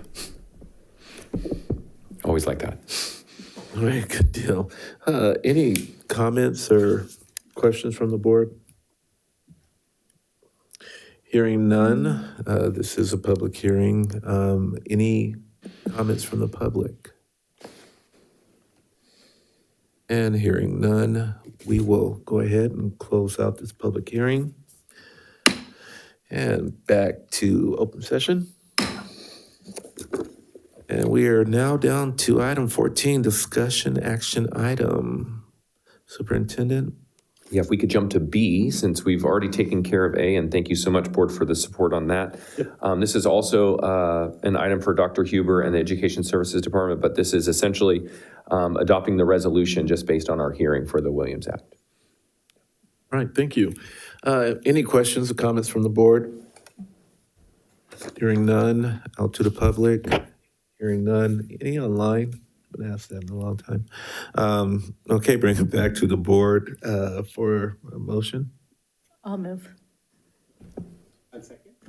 Moved by Board Member Lofthouse, second by Board Member Charles-Chella. Rochelle? Ms. Lopez Petracca? Aye. Ms. Luong? Aye. Mr. Chalem-Churla? Aye. Ms. Larrett? Aye. Ms. Lofthouse? Aye. Mr. Reed? Aye. Mr. Clark? Aye. Motion carries 5-0. Thank you, ma'am. Item C, approve contractor for lease-back contract and adopt resolution number 08142509, approving construction agreements with Core West, new high school, middle school, and Folsom planning area. Superintendent? Yeah, this is the item that we had our study session on, an item that was postponed from, I think, our June 5th board meeting. And so we're bringing it back up. I think Sean is there for the next item D, or are you here for C as well, sir? I thought I was covering this item, but if you have questions. How'd I do? Did I do I'll let okay? Matt- Yeah, sounds great. Yeah, okay. So if there's any questions on this item. Right. Yeah, I'll take the item. And so, yes, we had a study session earlier today. We're asking the board to go ahead and approve the lease-leaseback contract with Core West, so we can continue our process for the next high school. Yes, let's do this. Any questions from the board? Comments? My only comment is, or question, I know 4 to 5 is a study session, and this is a formal agenda item. And we unanimously sent this back a couple of months ago. Any tangible, I know, again, I'm just rephrasing it here in a summary. From last time to this time, what those things we have taken to tighten this and bring it back? Sure, yeah. So what we did was we shared with the board a detailed analysis of the RFP process, including the scoring system that the facility team that was part of the process, the interview process, used. So we went through the entire scoring system. Additionally, we did do some additional background contacts and checks with regards to other completed projects. So Matt took care of that as well. And so we ensured that those pieces were in place to ensure. Also, we did work with Core West, and they have become signatories with 2 different trade organizations, which was a concern I know that was voiced by some of the community members since that time as well. So at this point, we feel confident that the process is sound and that we feel comfortable recommending approval of this contract. So. Thank you. You're very welcome. I just want to make sure this is a more formal way of summarizing things from last time to now. Of course. Right? Okay. All right, thank you. Any other questions from the board? Hearing none, we'll take it out to the public. Any comments on that? Any online? That will bring it back to the board. I'll entertain a motion. I'll move. Moved by Board Member Lofthouse. Do I have a second? I'll second. Second by Mr. Reed. Rochelle? Ms. Lopez Petracca? Aye. Ms. Luong? Aye. Mr. Chalem-Churla? Aye. Ms. Larrett? Aye. Ms. Lofthouse? Aye. Mr. Reed? Aye. Mr. Clark? Aye. Motion carries 5-0. All right, thank you, ma'am. On item D, adopt resolution number 08142510, authorizing the issuance of Folsom Cordova Unified School District, Sacramento County, California, election of the 2007 General Obligation Bond, Series E, School Facilities Improvement District 3. District number 3, approving certain other matters related thereto and ordering of improvements to be funded. Superintendent? Mr. Martin. Yes, good evening. And so this was quite a wordy resolution. What is actually happening this evening is the board is actually going to be approving a resolution for Measure M, which will allow the district to use proceeds from Measure M outside of the SFID 3 area. This is because of a very specific project that we will be bringing to the board. And so we're going to pop up a presentation here. And we're going to speak to SFID 3, give a quick overview of where we are and why we're coming for this request this evening. And so just a quick reminder that SFID 3 is the area of the district that is located south of Highway 50, east of Sunrise Boulevard, all the way to the El Dorado County border. And so that area is SFID 3. For the majority of that area, that has been pretty much an uninhabited area for a very long time. But recently with the development of Folsom Ranch, along with some of the development of, what's the development, Douglas? Somerset, yes, Somerset development that has been in the Rancho Cordova area, there hasn't been very much development down in that area. But now, with all of the development, we have built 2 schools in this area, and we're continuing on in that process. So tonight we're going to talk specifically with regards to some of the recommendations that the Community Advisory Committee brought that we met on Monday with. And then we're going to, in September, come back and talk about the next elementary and comprehensive high school that will be built in SFID 3 as well. All right, so part 1.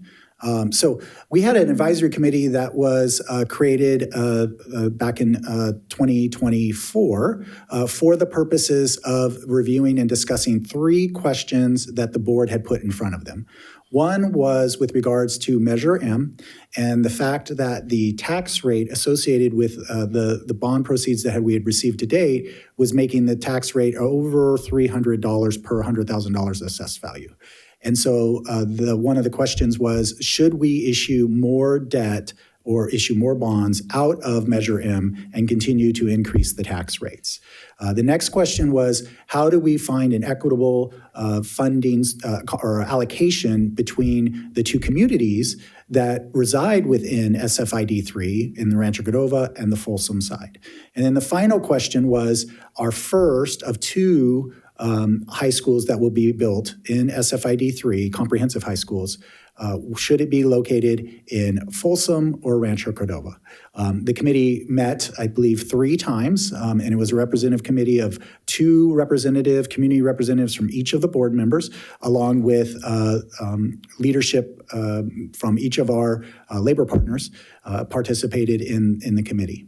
From that, they made 3 responses to those requests. The first one is they recommended not issuing any additional proceeds from Measure M to keep the tax rate stabilized that way, and that only distribution that they would recommend from Measure M would be to make some kind of adjustment to make sure that there was an equitable contribution to both sides of the district.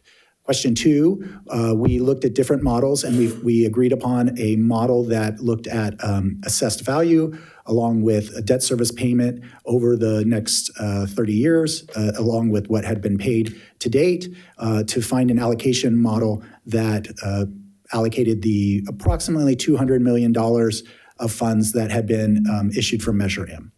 Question 3, with location, the Community Advisory Group recommended that we look at the Folsom Ranch area for our first comprehensive high school, but also wanted us to take steps to find and build a small specialty high school in the southwest side or Rancho Cordova area of the community.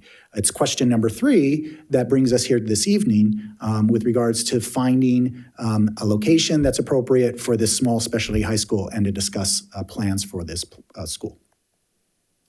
Here you can see the allocation.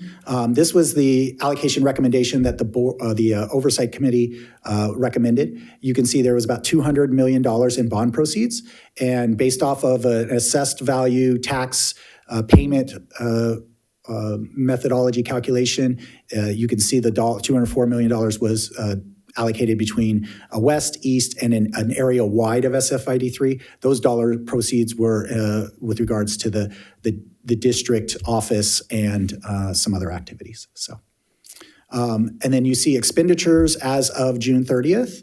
We have spent about it's $204 million, and that's also the bond issuance. Those are just coincidence that the numbers match because we actually did use developer fees and some other dollars to spend on some of these expenditures as well. And so then when you bring it all together, on the top is the revenues prior to the allocation. And then with the allocation adjustment, you can see there that final available balances leave approximately $10 million on the eastern portion of SFID 3, about $13 million that is in the area wide because it's just interest, which will be distributed between the west and the east. And then on the west side, you see about $100 million. That $100 million is the amount or the funds that proceeds that would be potentially available with regards to the small specialty high school. So the project that we're talking about, this is actually just a list of, with the next 10 years, all the projects within SFID 3. You can see the new small specialty high school, we're going to talk about that, and it's got the earliest opening date somewhere in the 27-28 school year. We do have our third elementary school on the eastern side of SFID 3 with an estimated open date of 2028. Our comprehensive high school phase 1 on the east side, 2029, and then you see some other schools starting to start seeing west schools being opened up at that point, assuming the development occurs in those areas. Continue on to the specialty high school. So let's talk about this. So this was the information that was generated from the conversations we had with the committee. Again, this information was brought to the board, I believe, last year, and then the board also accepted these recommendations. We're looking at a small high school, plus or minus 500 students. We're going to speak more about the programs, but as you can see, it's very comprehensive in that it's offering multiple pathways is the kind of the terminology that we're using, so that students have an opportunity to take advanced courses, A to G, independent study, as well as CTE and other trade opportunities. You do see a terminology that is new, early college. We have been using the term middle college when we've been presenting with the board. The idea of a middle college was the idea where students have the ability, high school students have the ability to earn college credit and have courses that are college eligible credit. However, we came to find out, the team shared, is that middle college is when high school students attend a college campus, say a community college, and that's called a middle college. Our program would be high school students attending a high school campus but earning and taking college classes. And that's called early college. And it's actually called out in Ed Code. So terminology-wise, just to update everybody, we'll be seeing the early college terminology going forward. And then, it's also including the reimagining of some of our alternative programs, and you can see those there, the Charter School Innovations, Kinney and Walnutwood. So on the next couple of slides, I'm going to speak on behalf of the Ed Services team, but they are here this evening, so they can answer questions. But again, what we're trying to do is something that is unique in that it is an opportunity for students to attend a high school that can check as many boxes as they're interested in, meaning they could come into the school and leave with a certification potentially in a specialty trade that would immediately allow them to get a job. They could potentially accelerate and be able to take college courses and leave the high school with an AA degree. They could potentially take courses and then move on to a 4-year college if they choose. So there's just a plethora of different opportunities, and then how they access those classes is also something that we've talked about with regards to independent study versus in-person versus trades and other activities. So, and you can kind of see all the key features here. I think we've talked about these. The board has discussed these ideas as well. And so one of the biggest pieces, though, is the opportunity to build a school that will be brand new with this cutting edge technology, with the ability to be flexible, to offer different pathways and opportunities in the classrooms that we have. And again, this is a unique program. We currently don't have anything in the district that combines all of these pieces. We have individual schools that do one or the other, but we don't have any single system that combines them all. The other exciting part here is the idea of working with partners within the community, local businesses, industry trade groups to bring in, again, we could work with groups that will do trade organizations such as the plumbers or carpenters or or other trades, electrician. But then we could also be looking at, we've had discussions about the opportunity to learn aviation mechanics because we're so close to Mather Airfield, right? Also, we've had conversation about artificial intelligence, and there are a lot of active organizations within that community, within Rancho Cordova and Folsom, that we can partner with. And so we're very excited about potentially those avenues and opportunities for students. So here's just some examples of some of the CTE program potentials that we talked about. We already have a partnership with SFID. So this was something that was happening through Ms. Spears and her team at the CTE. They were able to partner with SFID and looking at an updated, all-new electric kitchen so that it's more or less an opportunity to be a model kitchen system that they could bring in other organizations or folks to see. And so that was something that was originally planned for Kinney, but we're looking at bringing that to this new small school. First responder or fire responder, Sacramento Metro Fire Department. The team has had multiple conversations with the chief of the SAC Metro and their interest in engaging with us on a program for our students. And I think I have it on the next slide, but one of the things that was very interesting is when they shared what they're looking for when it comes to students who are interested in going into fire services, is that they're looking for people with the medical background, the EMT training, those certifications, not so much the fire suppression. They said they'll teach them how to do those parts. They want students or candidates who come in with those other trainings when it comes to the medical and health fields. And so those are the students that then get put up higher when they're doing the recruitment process. So welding is another program that we currently have at our Kinney site that we're excited to continue to expand through. Cosmetology is something that we've heard from our students and our community that is an area of a trade that would definitely be something of interest. And then you see some other options like mechanical, automotive, construction, and electric vehicles, which is obviously, again, something that's cutting edge. This is just some examples of some of the trades and activities. You'll notice several of them have Cherry Creek on there.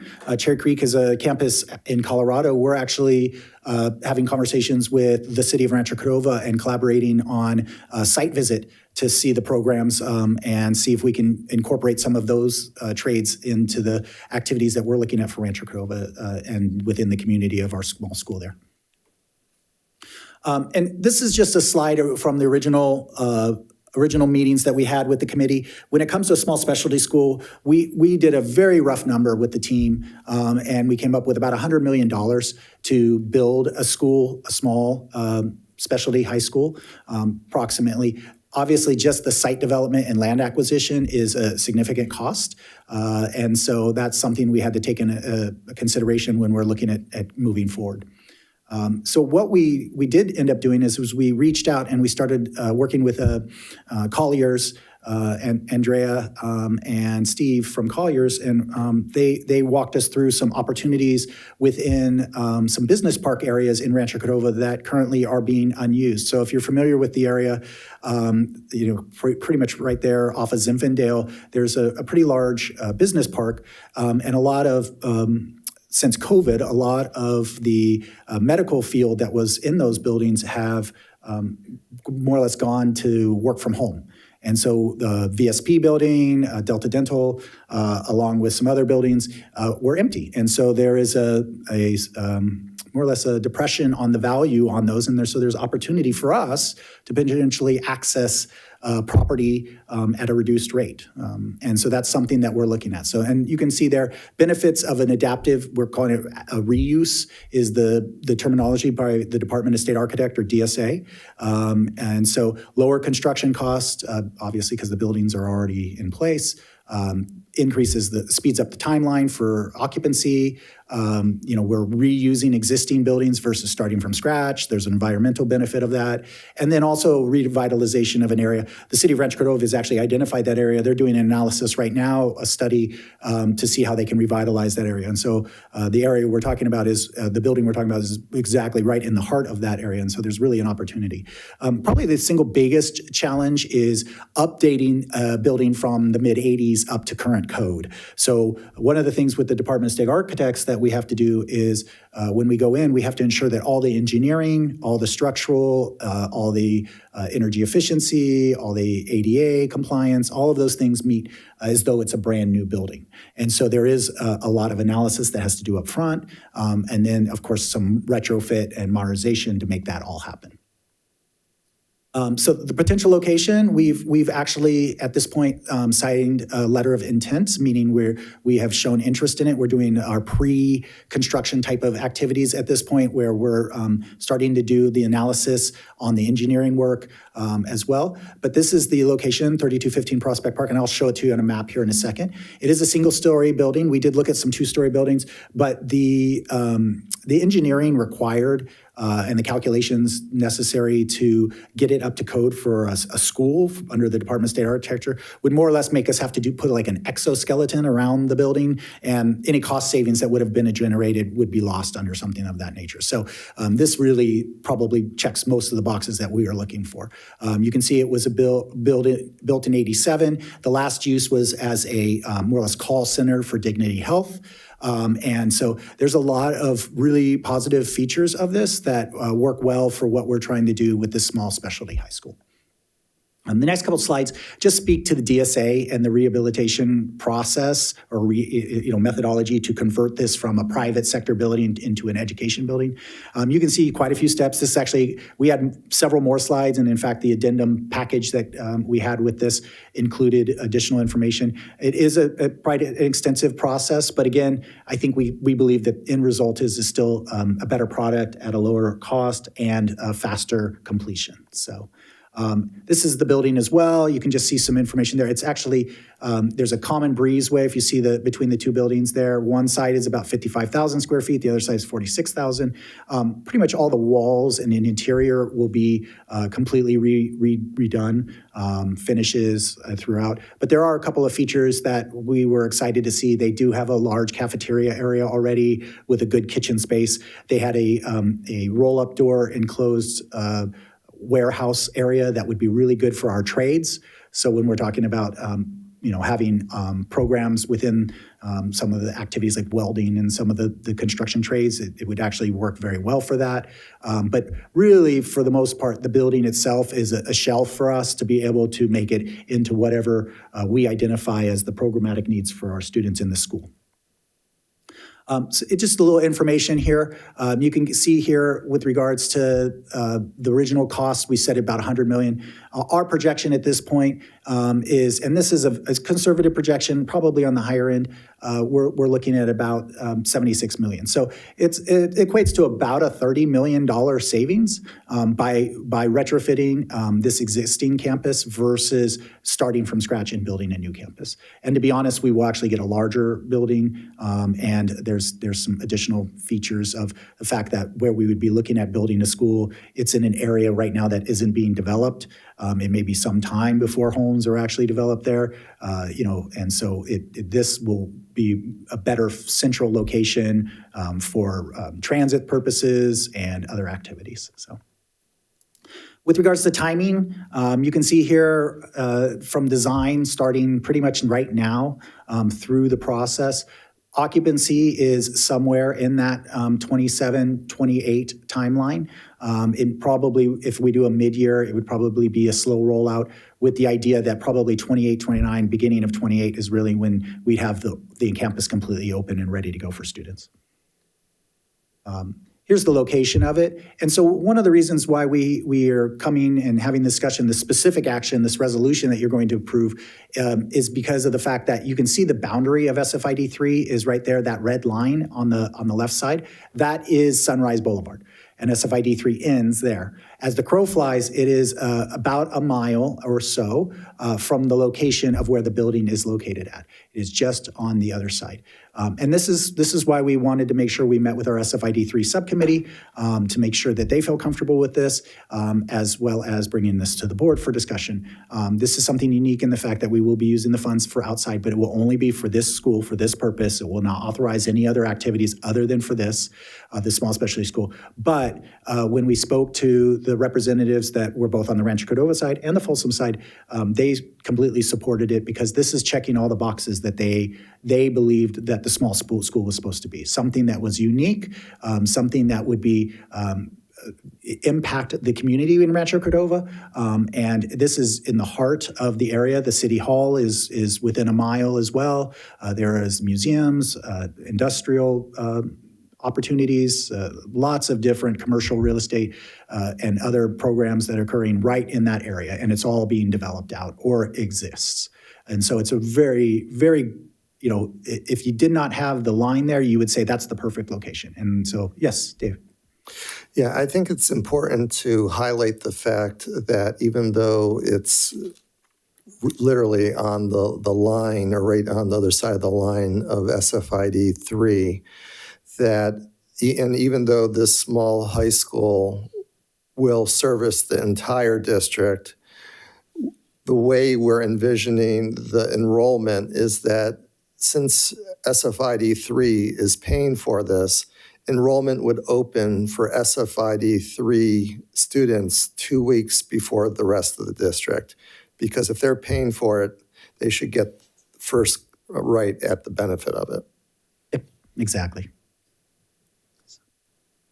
All right. So again, just talking about the rationale for the location, we did try to look within SFID 3 for a location that would work. Unfortunately, it didn't check all the boxes that we needed. There wasn't appropriate access for transportation purposes, for regional transit and all of those things. It wouldn't be central to the community hub that this would be. It's just there wasn't any kind of building that was appropriate. And so this was the closest to that area to make that work. But you can see, again, reuse of an existing site, it's going to save funds that then can be reused for other purposes, which is a benefit for the students and the taxpayers. It accelerates the timeline of when we can be in the program. It will have a direct impact for the parents and the students of SFID 3, as you shared, David. And also it's really a win for the city of Rancho Cordova. Again, it's in an area that's a potential redevelopment area. And so putting a location with 500 students plus probably 100 plus staff moving in and out of there daily, that's going to benefit the community economically as well. And so we just really see this as a win-win for everybody involved. So what you're actually going to be doing here is doing a board resolution for issuing of bond funds, but we have no plans at this time to issue any funds. What this is doing, though, is it also includes the language that allows us to use any remaining funds that we have, which is the dollars that we're talking about here for this project, to access those funds for the purpose of this project and this project only. And so that's what the action that you will be doing this evening will do. So next steps. Obviously, passing the resolution. On our end, just so you guys all know, we have already been working with the seller of the property. We have usage access already, so we already are working with our engineers and some of our environmental folks to do the analysis necessary. We have the as-builts of the building, so we're running those through at this point. They're actually, it might even be today, they're boring holes, doing soil sampling, all the other things that are necessary to get approval through the Department of State Architects. So we're multi-layering the projects to try to speed up this timeline as fast as we can. We also had a meeting today with some of the leadership team with regards to the educational program and outcomes that we're trying to do with the consolidations of the programs and the creation of this new small school. And so we're excited about that. We're going to be bringing more information about that. That will be definitely presentations that will be coming forward to all of you and out to our labor partners and everybody else here in the future. So questions? Mr. President? Yes, Mr. Reed. Yeah, I guess it's not really a question. It's more of a clarification, I hope. Yeah. A couple of times you mentioned small specialty high school. I would call it a small, exciting high school. I wouldn't really use the term specialty because it is going to be a high school. It's going to offer A through G. Mm-hmm. It's an opportunity for students, if they so choose, because they don't feel that they don't feel comfortable. They don't feel that they can thrive in a large environment. We have very large comprehensive high schools, upwards of 3,000 students. And those types of large schools are great. They offer a plethora of great opportunities, but they're not for everybody. So this small school provides an opportunity for somebody who might want to just get a high school diploma in a smaller, more intimate environment, and actually not take advantage of any of the potential trades. Yes, we will have lots of trades there, but that doesn't mean it's necessarily just a trade high school. You can go there and take your standard science, math, English, history, and graduate with and go on to whatever you're going to go on to. So I just wanted to make that clarification, that because especially would seem to connote something different. But this is an A through G school. Yeah, and I think your point is very well spoken. I think that what makes it special in our eyes, I think, is we have not seen a school that potentially, at least in our district, that has so many different opportunities for students. A student could walk in there and do exactly what you're saying. Yeah. Go to school every day, all 4 years, do their program, and great. But there's also opportunity that if that student also then finds that they have interest in a trade and want to walk out the door with some kind of certification that allows them to be hired on as a welder, making $80 an hour, that's their opportunity too. Or another student who we talked about that maybe they've been their entire life they've been doing ice skating, and they want an opportunity where maybe they do want a class or two, but the rest of the classes they want to do an independent study because they have to travel, right? Then this campus allows them to do that as well. And that's the idea behind this is it is an opportunity where we are trying to eliminate the limitations or boundaries of a traditional school. And that's what makes it so special. Yeah. The Measure M committee also had indicated on Monday that they had a strong preference that when we open the school, that we also construct a gym for the school. And from what we can tell, the property would accommodate a gym on that location. Partly, obviously for PE purposes, but also for a school to have a gathering place for community, to have class meetings or the entire school's meetings, and potentially even just because it's small doesn't mean there isn't potential opportunity for some sports, limited sports. You're not going to have a football field there, but you could have varsity and junior varsity basketball, volleyball, things of that nature. So, yep, for sure. I think what I heard from the group was, yes, gym or multi-purpose. We'll balance those things. Maybe if we can find a partner with the city or some other entity that can make it bigger into a gym, that would be great. We want to make sure the dollars we can do everything we need to do. So, correct. You got it. Thank you. You got it. Mr. President, sorry, go ahead, Kara. I just had a question, and it might come when we're talking more about the instructional models and such, but something that does not even need to be answered now, but what if there will be athletic opportunities for students that attend here in potentially our other comprehensive high schools? And then secondly, the same for VEPA, so different music and theater and those opportunities. So don't need the answer now, but know that I have a feeling that will be a question that comes up from community as much as from. Sure. And, if you're going to have 500 kids there, you will have a large enough, student base to do some of those programs. One of the things we had talked about is there's also a potential opportunity for students that go to one of our comprehensive high schools, maybe to come in the afternoon for a class that's a trade class or something like that as well.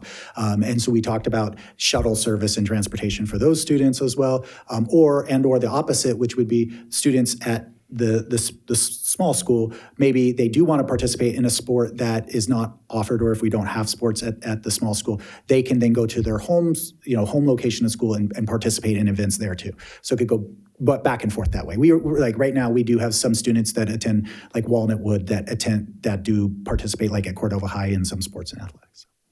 Yep. Go ahead, Jen. Right. Oh, Thanks. Sorry, guys, I can't see you, so I'm like kind of flying a little bit blind. I did just want to like commend the Measure M group that came together. It's been a highly sensitive topic on the dollars, and I think that they came to a pretty quick consensus on this particular project.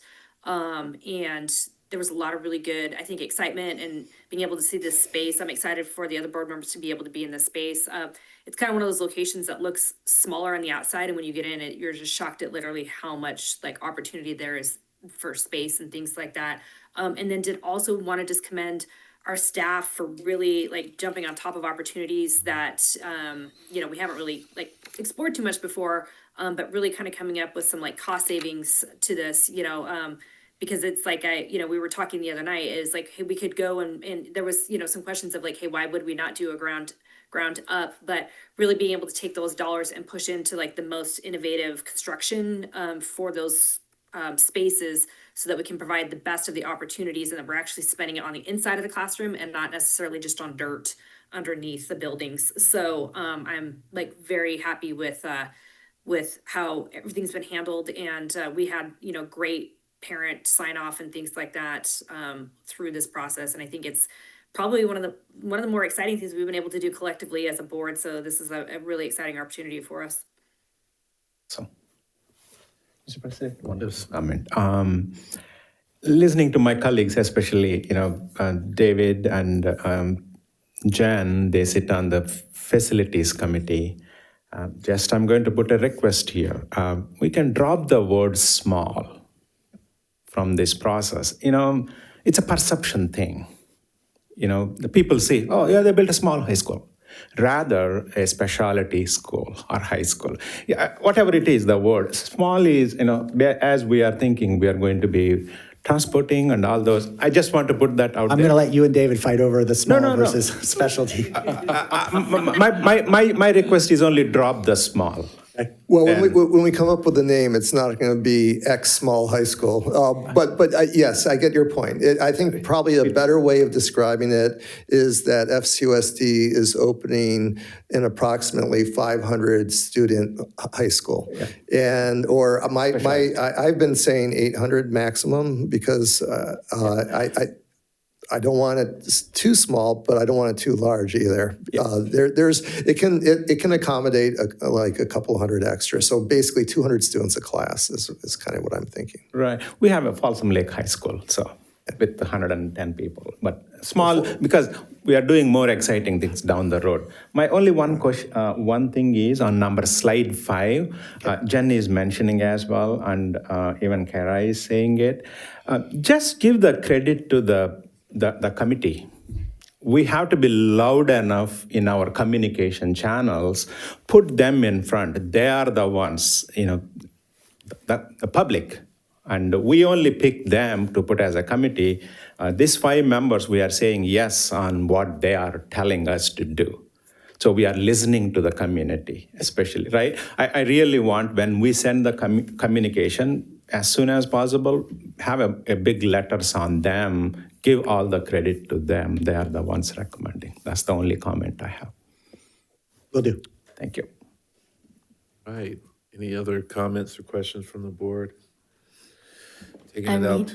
Can I say something really quick? Yes. I don't really know the whole context of this because I kind of just got here, but I think this is really cool and really exciting. I was like, me and Eveline were looking at the CTE programs. We're like, what? That's so cool.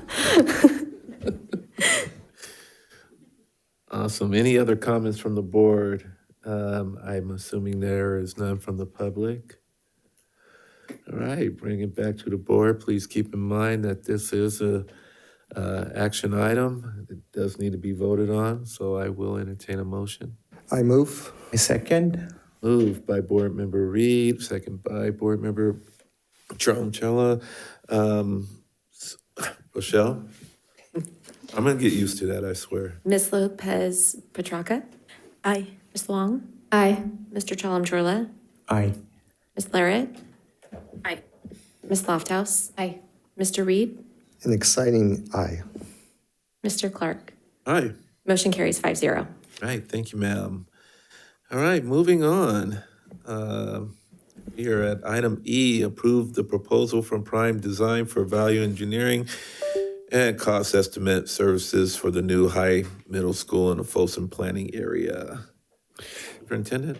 Yeah, invite Matt up because you pretty much said it all. This is value engineering. I believe this came after one of our elementary school projects, this real interest in making sure that we're looking into value engineering to save as much money and getting the most bang for our buck. Does that sound about right, Mr. Washburn? Yes, Mayor, a previous discussion was the board's direction, also in communication with the developers, that we would have a value engineering third-party firm be a partner with some of our larger projects. So we conducted a RFP process. We selected 2 firms to our pool to be able to have value engineering services. We reached out, we worked with Prime Design to develop a proposal for cost estimating services for the new high school, to be a partner with the team, the architect, the district, the contractor, and them to develop value engineering, working collaboratively on the design and the construction, being able to make decisions to have a more cost-efficient design on the school, and also have cost estimating. So with that, we have a proposal here for approval for the new high school. It's good timing. We're just completing schematic design on the new high school, having an architect, a contractor on board, and a VE will be able to really dive into the plans and have a good project. Part of this, you'll notice on the cost, we are also reducing the cost from the architect by providing some of the cost estimating services here. So the cost of this is actually less, as you can see by the $206,000 that will be reduced from the architect's contract because of cost estimating service being provided by a third party. So that's good for some autonomy. So with that, we make a recommendation to approve Prime Design for value engineering cost estimating services for the new high school and middle school project. All right, thank you, Matt. Any questions from the board? Any from the public? Back to the board, I'll entertain a motion. I'll move item E. I'll second. All right, moved by Board Member Chalmchella, second by Board Member Lofthouse. Rochelle? Ms. Lopez Petracca? Aye. Ms. Long? Aye. Mr. Chalem-Churla? Aye. Ms. Larrett? Aye. Ms. Lofthouse? Aye. Mr. Reed? Aye. Mr. Clark? Aye. Motion carries 5-0. Thank you, ma'am. All right, thank you, Matt. Appreciate you. Matt. Item F, approve certificated assignments under provisional internship permit for the 25-26 school year. Superintendent? Yes, sir. So what says there in the rationale, the variable term waiver is a document issued by the California Commission on Teacher Credentialing, the CCTC, when a fully credentialed certificated employee is not available for the assignment. This document allows the waiver holder additional time to complete credential requirements. You'll see these throughout the year, but this one, you see the teacher that's for on the rationale. Yeah, those are pretty routine items that Yes, sir. will come. Any comments, questions from the board? None out in the public, none online. Back to the board, entertain a motion. I'll move. I'll second. Moved by Board Member Lofthouse, second by Board Member Chalmchella. Rochelle? Ms. Lopez Petracca? Aye. Ms. Long? Aye. Mr. Chalem-Churla? Aye. Ms. Larrett? Aye. Ms. Lofthouse? Aye. Mr. Reed? Aye. Mr. Clark? Aye. Motion carries 5-0. Thank you, ma'am. Item G, approve certificated assignments under provisional internship permit for the 25-26 school year. Superintendent? Yes, sir. The CCTC authorizes the issuance of a provisional internship permit we fondly refer to as a PIP to an employee who meets the minimum requirements and needs additional time to meet the subject matter competence for an intern teaching credential. And you see a list of teachers there on this item. Another pretty standard item. And we can't expect those to come to us throughout the year as well, I would imagine. Yes, sir. All right. Any comments from the board? Out to the public? Not online? Back to the board? I'll entertain a motion. I'll move. I'll second. Moved by Board Member Lofthouse, second by Board Member Chalem-Chella. Rochelle? Ms. Lopez Petracca?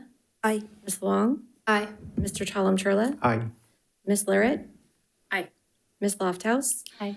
Mr. Reed? Aye. Mr. Clark? Aye. Motion carries 5-0. All right, perfect. Item 15, discussion, virtual public commenting, discussion and update. Superintendent.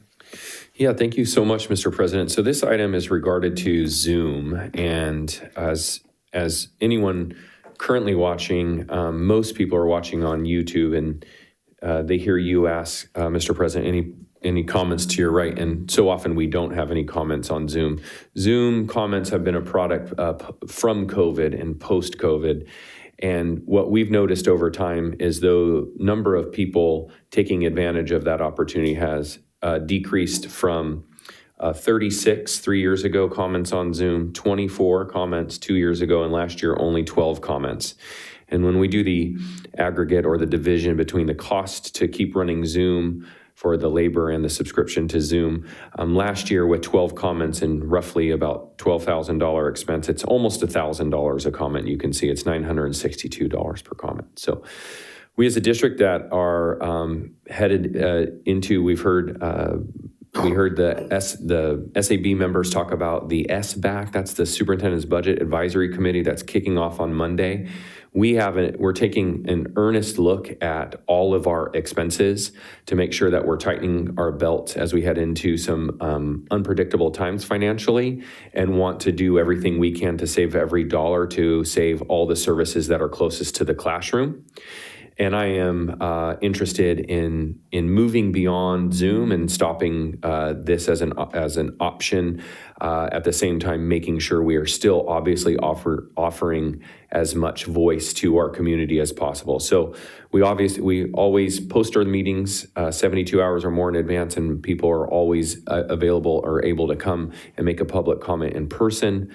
We always will continue through Channel 14 and YouTube, be streaming our meetings live, as well as we have our Google comments that many of our community members already take advantage of, and they send in comments per a Google sheet that our board, and I believe you say it at the open of each meeting, Mr. President, that our board reads those, and then those are entered into the public record. So we still have the opportunity for community voice in every single one of our meetings, and I'm very interested in moving on and beyond Zoom, as it doesn't appear to be a viable expense right now in our district. And so it's nothing that needs to be voted on. I just wanted to communicate to you, as you see the background of this, it's come to the board several times, and I'm really interested in modeling what we continue to communicate to our district around saving money. And I think this is a really good opportunity for us to save.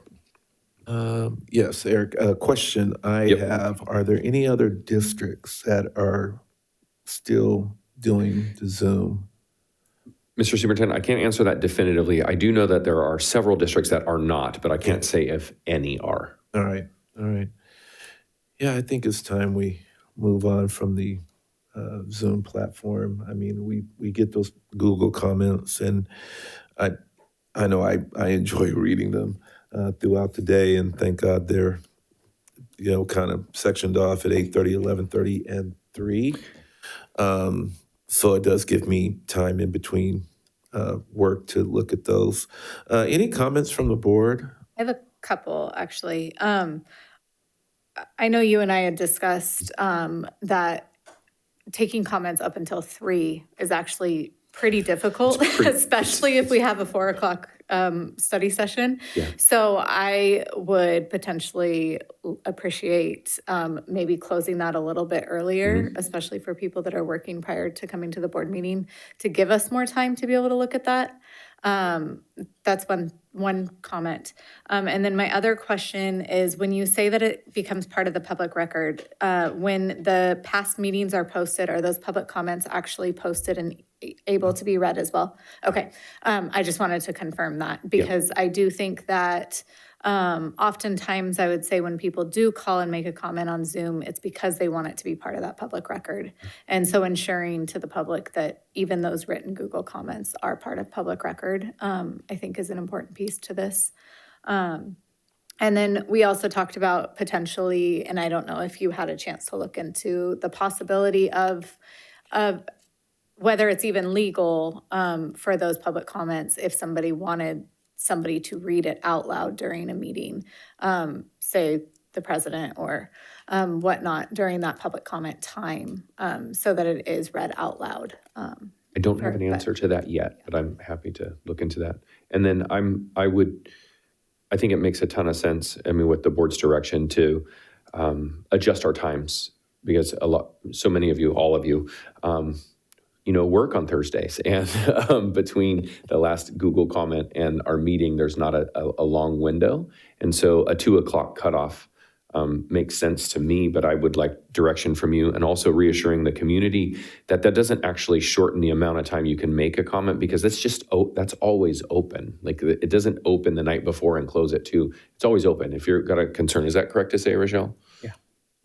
No, it actually, on a regular board meeting, it opens by noon the day prior to the board meeting and could potentially close at 2 p.m. the day of the board meeting. So that would leave it 26 hours that it's opened. Can we open it earlier the day before, just to give even more time for comments? Absolutely. Like 8 a.m. the day before? If the board chooses, sure. So just making sure that we're not shortening the time that voice can be represented. Mr. President? Maybe Yeah, one thing that I think for transparency purposes, as well as for the boards being able to receive these written comments, I wouldn't mind it opening up at 8 a.m. or 9 a.m. the day before, and even indicating to the public that this is live, 36, 24 hours, 28 hours before the meeting, and that the board will receive 3 reports of the comments as they come in. And I wouldn't mind the first comment period coming in at 5 p.m. on the day before, so that the board has the ability to receive the first round of comments the day before, then maybe the second round somewhere around 10 in the morning, and then the final round at 2 p.m. And that way, we're not actually adding a fourth round that staff needs to deal with. It's just moving the times when we receive the 3 reports. That makes a ton of sense. I would recommend the prior day being 4, just so it stays within Rochelle's workday. Sure. But then I know that we can communicate out through Parent Square. I look over to Angela, that what you're asking, Trustee Reed, around how the new times, and also even offering the link so people are aware of what's happening. So I'm hearing, if it's okay, 8 a.m. open the day prior, first report out at 4. Meaning, and for the folks watching, what that means is we get an email from Rochelle that includes all the comments that have been submitted at that time. So we don't have to collectively read them all at the same time. We can read them the night before the board meeting, and then another 10 a.m. drop, and then a 2 p.m. drop. I think that's... Yeah, that sounds I good. like that. Is there a consensus with that? I like that. I am. I have one more. Sure. In addition, being a tech guy, I usually entertain more ways to people comment. Zoom is another one, but looking at the dollar amount, being I think whosoever has seen my meeting, I question too much on the dollars. I welcome this one. But at the same time, again, I'm going to put my technical hat. We can definitely talk with our Mr. David Stone. Speak to text. A phone line available, they can speak, it translates into text to the same Google form. We are giving them options to a seasoned grandparent. Sometimes hard to get into a computer, but he can speak by just calling that number. Nowadays, Google Voice, completely I did some research since we talked. So it translates, and it 2 cents.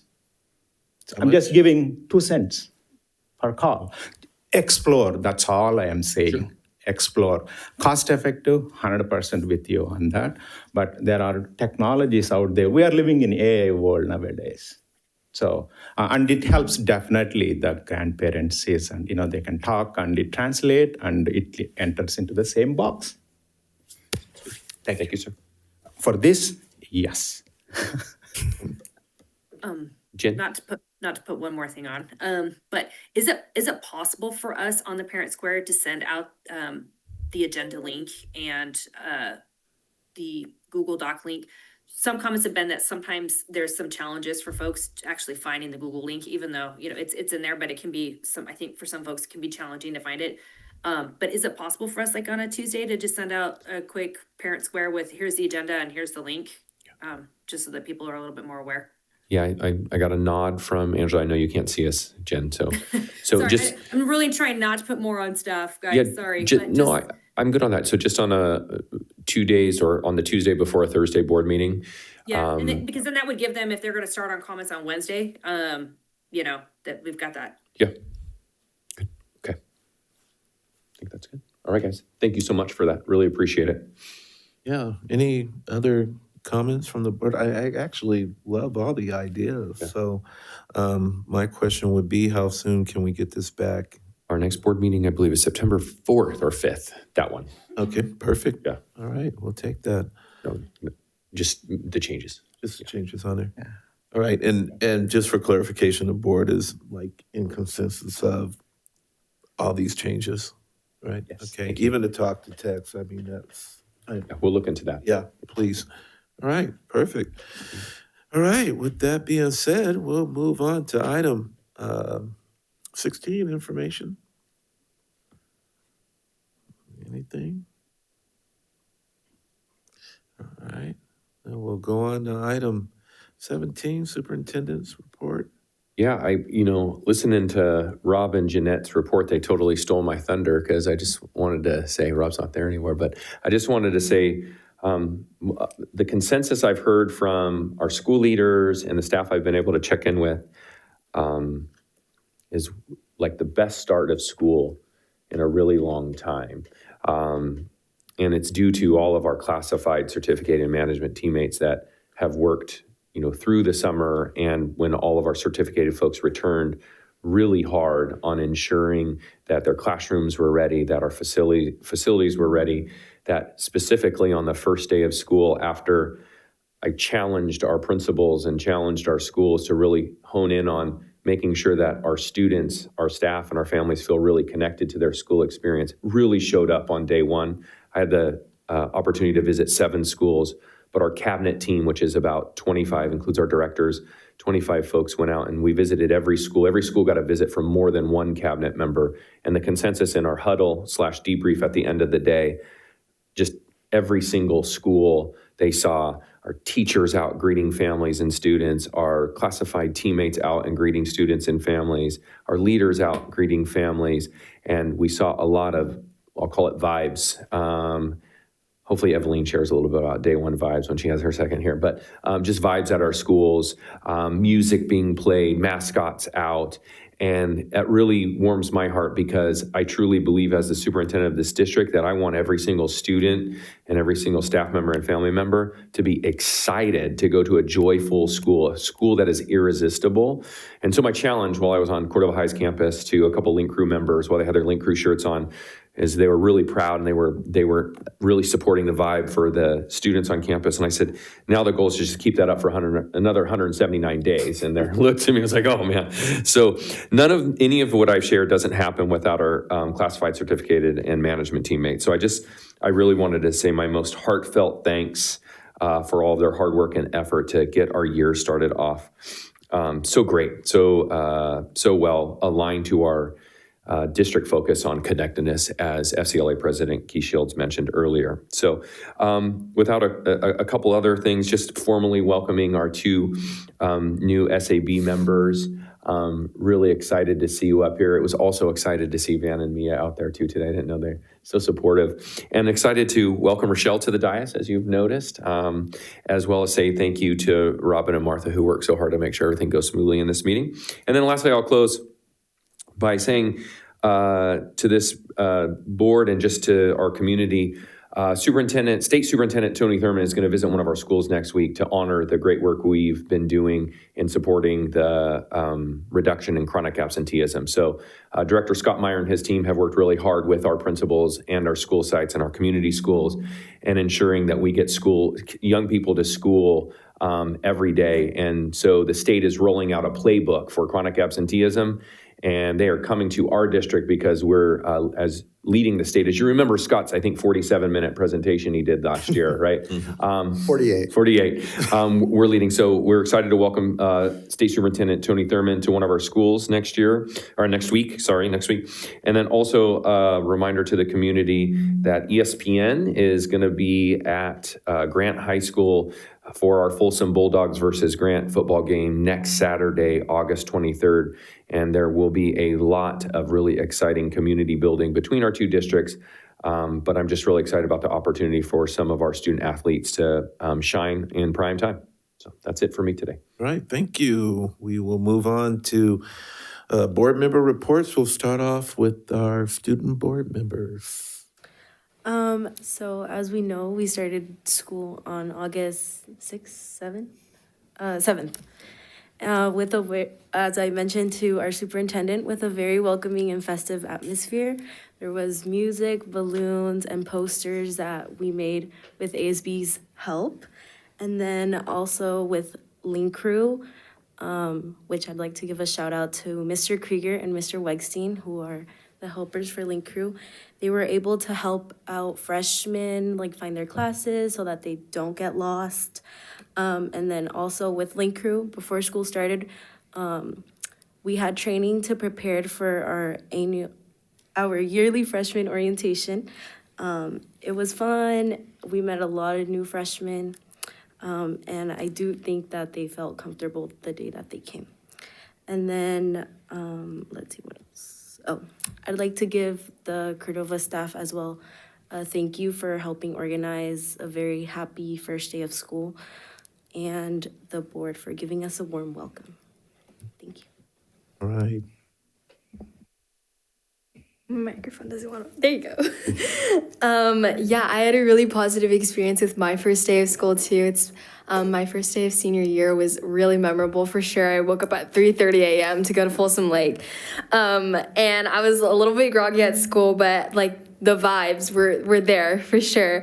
This past week at Vista, we handed out class t-shirts. My senior t-shirt is Spider-Man, so it's like swinging into graduation and there's Spider-Man on the back. And we also took a bunch of school photos today, so everyone got their yearbook photos taken and their ID cards. My favorite class that I have this so far is AP Gov right now. Shout out Mr. Hess. It's super interesting and makes me really excited for school every single day. Only date that I know of right now is that back to school night at Vista is going to be next week. I think it's on the 21st at 6 p.m. So that'll be really exciting for all the parents to come and see our classes. Vista seems so much more full with a lot of freshmen this year. And yeah, I'm really excited for them to experience our campus and yeah, another exciting school year ahead. All right, thank you. Board member Chella. Okay, this is our first meeting. I think welcome back. That's what, we were talking about. It's all excitement. And as a part of that, I think I got a chance to join the leadership retreat and recharge. Recharge, I think a couple of weeks ago. It's really a recharge. I wish I could have put my Hawaiian dress, but the eye-opener there for me is looking at all the leaders who are making the changes in a young people's heart, including the high schoolers. It's amazing to see that many leaders under one roof. And also, along the same lines, I think I got a chance to go and see our new teachers' orientation, the 2 days one, hop in there. I was at Vista for something else, and I saw the new teachers welcoming. And I did talk to some of the teachers, and one moved from New York to here. I said, "Wow, welcome to Folsom, Cordova!" Right? I really, gave him a warm welcome as well. It's so exciting to see that much brain power. Mr. Swanson is in your leadership, to make a difference for all our kids. And also, I started visiting, some schools already. I'm paying more close attention to that egress, ingress, peak hour traffic, and kids' safety. Hopefully, we'll make, 1% better every time to make improvements. That's where my mindset is. And also, this is very important. I was talking to, what's her name? Jerry. When they were presenting at 4:00, the workshop, and I was giving her my own stories, how much stress goes into the people who are preparing all that information, even before that, evaluating all the bidders' proposals. I was telling, I myself was 6 months closed doors for $1 billion evaluation in state. I know how hard it is. I want to sincere, even though I was asking more process questions, but I kudos to all your hard work and all the activities you are doing closed door, for that evaluation. This is close to $500 million, give or take. After all those, Sean always says, what do we say that the rate goes up? Right? Escalation, right? It's going to be $500 million project, right? I know CoreWest is not here. Matt, you're here too. Yes, thank you, sir. Because, they pulled my eyes first. Thank you, Matt. And also, congratulate CoreWest as well. We'll be counting on them. And we have seen 2 elementary schools up there. I know, great, but some cost thing, everyone's mind. Hopefully, they will bring their brain power to propose in coordination with everyone a good school with a decent cost, right? Pass them, and sincere thanks to you, Matt, and Sean, you too. So with that, and again, welcome back, and good night, Folsom and Cordova. All right, thank you. Board Member Laird? Yeah, had a great first day. Started the day out at Riverview STEM. And that was like a really exciting day. It's so awesome to have students that, might be moving to other districts and things like that to take advantage of STEM opportunities to be able to stay in our district. So that was a really fun, cool morning, watching the kids excited to be on campus, and then went over to Cordova High, and definitely a vibe over there. And, talking with Superintendent yesterday, they heeded you, and they have a new committee that's going to be working on keeping that spirit up through the whole season of the football season onto the other sports seasons. So they're going to be doing a lot more work in collaboration with my fellow board member, Adeline, on the spirit. So that's really, really an exciting thing. And just wanted to just give my sincere gratitude. Some of the stuff that we're doing on the facilities committee is truly transformative. The stuff that the district's putting forth is really going to be some major changes and some really big uplifts on some of our sites. So just wanted to thank the facilities committee. I mean, they are grinding. I mean, it is not just one high school that they're working on, or this small specialty school, or whatever we're calling it, but it is elementary schools, working on R&S. I mean, they are working exhaustively. So just wanted to give them their kudos and their props for all the hard work that they're doing. And thank you to all the teachers and all the staff that, got everything ready to go for the first day of school. The campuses were looking immaculate and beautiful. And I know that they were working really, really hard, and, all the teachers having all their classrooms prepared and lessons ready to go. So just a sincere gratitude for that, and just really looking forward to an awesome upcoming school year. All right, thank you, ma'am. Board Member Reed? Thank you. Well, welcome back to all FCUSD students, as well as our certificated, classified, and administrative employees. The beginning of a school year is always a very exciting time period of, expectations and the unknown. And I was one of those students. I don't know how many are out there, but I could never sleep the night before the first day of school. I was the type of kid who just lied in bed staring at the ceiling. And so, but yeah, just because I was excited for the first day of school. Just welcome back. I wanted to share with everybody. Unfortunately, last week I was traveling for work, so I was not able to be present in the district on the first day of school, or the second day of school for that matter. But I did get reports back from various folks who would attest to what's been spoken by the superintendent, the welcoming atmosphere that was experienced at campuses all across the district. So I thank the superintendent for that. I know that's one of your initiatives, and I think you got an A+ on that one. So not to give grades out, but you got an A+. And I actually, I live 3 blocks from Folsom High School. So every single day I pass Folsom High. And throughout the summer, I've been watching a small transformation occur there, which got me very excited because the school teal, which is not part of the school colors, were being replaced on the trim, the window trim, the doors with bulldog blue. So that was very exciting to see, which actually is the color of the school. And I even got more fun and exciting news that the green roof, because I'm like, the green roof kind of doesn't look right with the blue trim. Well, apparently we're going to paint the roof blue next year. So at least maybe? Is that what I'm hearing? That's a Matt thing right there, but I've heard yes. Oh, I'm hearing it's a strong possibility, but Matt's not going to be here, so we'll see. Yeah, we happily retired. But anyway, so it's exciting to see the school colors appearing on the exterior of the school as well. And then today I actually swung over because I know Folsom High, the new campus of Folsom High, which opened around 2000, hit the 25-year mark where we started to get funds to renovate the school, the facilities that are 25 years old. And one of the renovations that they did over the summer is they basically redid the administrative offices. So I was really curious to see what it looked like on the inside. So I went over there today and stuck my head in. And it looks wonderful. I really like the front desk area. It feels more welcoming.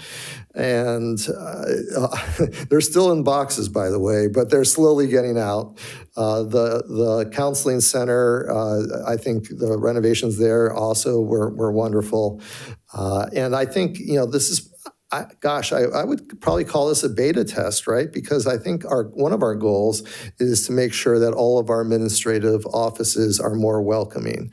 And so, I think we'll learn school by school how to create the most welcoming environment possible when you walk into administrative offices, so much so that we'll get a Golden Bell Award for that because no one will be able to beat our administrative offices. So, but anyway, that's enough of me talking. Just welcome back to everybody. It's exciting to start the new school year. Thank you. All right, thank you. Board Member Lofthouse. Good evening. Welcome back to our first board meeting of the school year. We didn't have that long of a break this year because we met a couple times in July, but I want to extend a special welcome to our student board members. I'm very excited to have your voices and perspectives this year. It truly is one of my favorite things is having students up on here and hearing your voice. So thank you, and thank you for the commitment to bring all the student voice to the dais. I want to recognize the incredible effort that went into making the first week of school such a success. From our teachers and staff to our administrators, families, community partners, it truly takes all of us working together to create the welcoming, supportive environment that our students deserve. And I'm looking forward to all we'll accomplish this year. That's it. All right, thank you. And last but not least, welcome back and welcome to our new student board members. We'll look forward to working with you all. I'm going to kind of piggyback on what Eric was talking about for next weekend. I am super excited because it's going to be a good game with Grant versus Folsom. And Eric, I understand that you have a wager with their superintendent? Yeah, it's not formal yet, but it looks like we're going to be most likely betting Well, we'll be winning, of course. I'll be issuing a Folsom Bulldog jersey to him at a board meeting and just telling Dr. Steve Martinez, Superintendent Twin Rivers, thank you for all of his support of, FCUSD and all of our students. So Absolutely. And with that, that's on the record. I don't know. Yeah, and with that being said, I'll put this on the record that I also have a bet with the president of Twin Rivers. It'll be a jersey swap or a T-shirt swap, however she wants to do it. But I'm looking forward to that game. It's going to be a lot of fun. And from what I understand, when the tickets go on sale, get them fast because they will sell out. I know over at my place of employment, we are opening up 2 parking lots as overflow. So it's going to be pretty packed. As the school doors open at FCUSD, we step into a year filled with promise and growth and, yes, challenges. Each of us, including this board, plays a vital role in this journey. And together we form the heart of a thriving learning community, both here in Folsom and Rancho Cordova. To our administrators, teachers, and classified staff, you are the architects of possibility. The road ahead is going to bring you unexpected hurdles, curriculum changes, classroom dynamics, and ever-evolving needs of our students. But your resilience and passion lights the way. Thank you for your unwavering commitment to shaping minds and nurturing hearts. Please know that I appreciate each and every one of you, and I will see all of you at your respective sites soon. To our parents out there, your support is the foundation of which our students build their confidence. We all know the balancing act isn't easy between work, home, and helping with homework. But your encouragement of your students makes all the difference. You are your child's first teacher, and your partnership with our schools is invaluable. To our students, especially our student board members, this year is going to challenge you in ways that you haven't faced before. New subjects, new expectations, debates on the dais. And sometimes it will create some self-doubt. But remember, every challenge is a chance for you to grow. So I want you to be curious, be kind, and don't be afraid to ask for help. You are capable of more than you know. So this year at FCUSD, let's embrace the school year with courage, compassion, and collaboration. Together, we can turn obstacles into opportunities and make this year one to remember. And as I said at the welcoming address, let's have some fun this year. I mean that. With that being said, if there is nothing else, we'll move into advanced planning. Superintendent? Yeah, so next board meeting is, I keep messing up the 4th or 5th. Okay, is September 4th, but I will say to the board, I am still working with Nicole Anderson. As a reminder, we had her on site on June 10th and weren't able to facilitate our governance leadership development. So I'm still trying to schedule her. We all came together on August 26th, and that's actually not available to her. So I'm working on some available dates for her and trying to get that scheduled at some point before the end of August or the first week in September, right? Yes. But if not, we'll get her here at some point in the future. So just be on the lookout for that as a special study session. But with that, our next regular scheduled board meeting is September 4th. Right.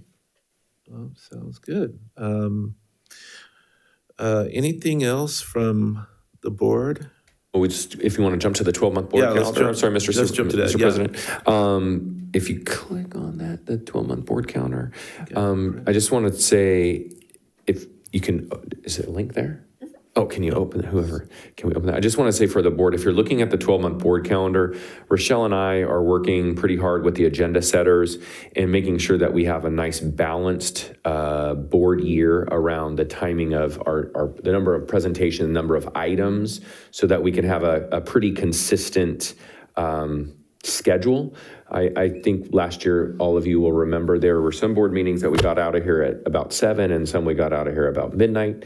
And there are things that are unpredictable in running a school district for a year for all of us on the governance team, but we're trying to take control of the things we can control. And so if you're looking at the 12-month board calendar, we have them red, yellow, green. And as new items come up or presentations or future board item requests come up, we're trying to put them on board meetings that are less scheduled currently, knowing that throughout the year, these meetings may fill up and greens may go to yellows and yellows may go to red. I just wanted to let you and the community know if you're seeing those colors, that's what those represent. Thank you. You're welcome. Let's see how we do. I would note that we appear to have one less board meeting this year. I didn't pick up on it until very recently. We normally have 2 meetings in the month of August, and we only have one this year. So that's all I was actually going to point out. Yeah. We talked about it, yeah. And then last is the suggested future agenda items. That's, of course, for you guys to bring anything up. But one of the directions that the board had, and I really appreciate Rochelle for working with me and the team.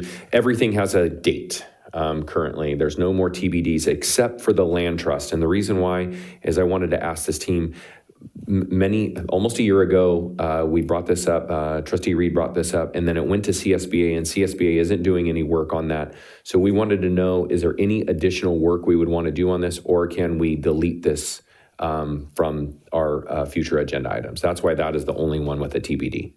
What I would suggest, and I can definitely bring it up at our Board of Directors meeting on the 27th, where we are with at CSBA and their position on land trust, and then we can probably make a decision then. Okay, and then we'll check in, and then we can potentially have an item if there's movement. Well, one thing that I wouldn't mind doing is taking a look at this existing statute on disposition of property and redlining it and providing it to the board of what an amendment to the state's statute could potentially look like that would accommodate this.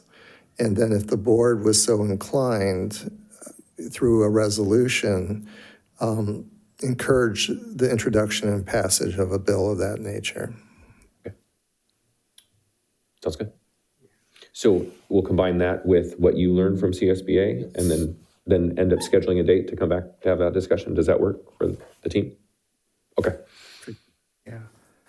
I know, Mr. Swanson, you are working on a resolution for American River Canyon. Is that done already, or? No, so I sent, so what that means for those that don't know is that San Juan Unified School District and our district were looking for potentially a joint resolution that codifies the language. For those who don't know, American River Canyon is in the city of Folsom, but some of it is in the San Juan Unified School District. So we've had an agreement for decades, plural, that students who live in that community can inter-district transfer into our district and are treated like FCUSD students. Yeah. And so the superintendent and I have met a couple times and are trying to codify some language. I sent that to you. Trustee Reed sent back some edits on it. I'm happy to send that back out because I do know that San Juan Unified wants to take it to the board as well. But we want to make sure it is in the benefit for us and our families as well. So I'll resend that back out to you guys tomorrow. Yeah. So we can maybe get it to the finish line. Yeah. Does that work? Thank you. Yeah, my pleasure. Then I'll take you to their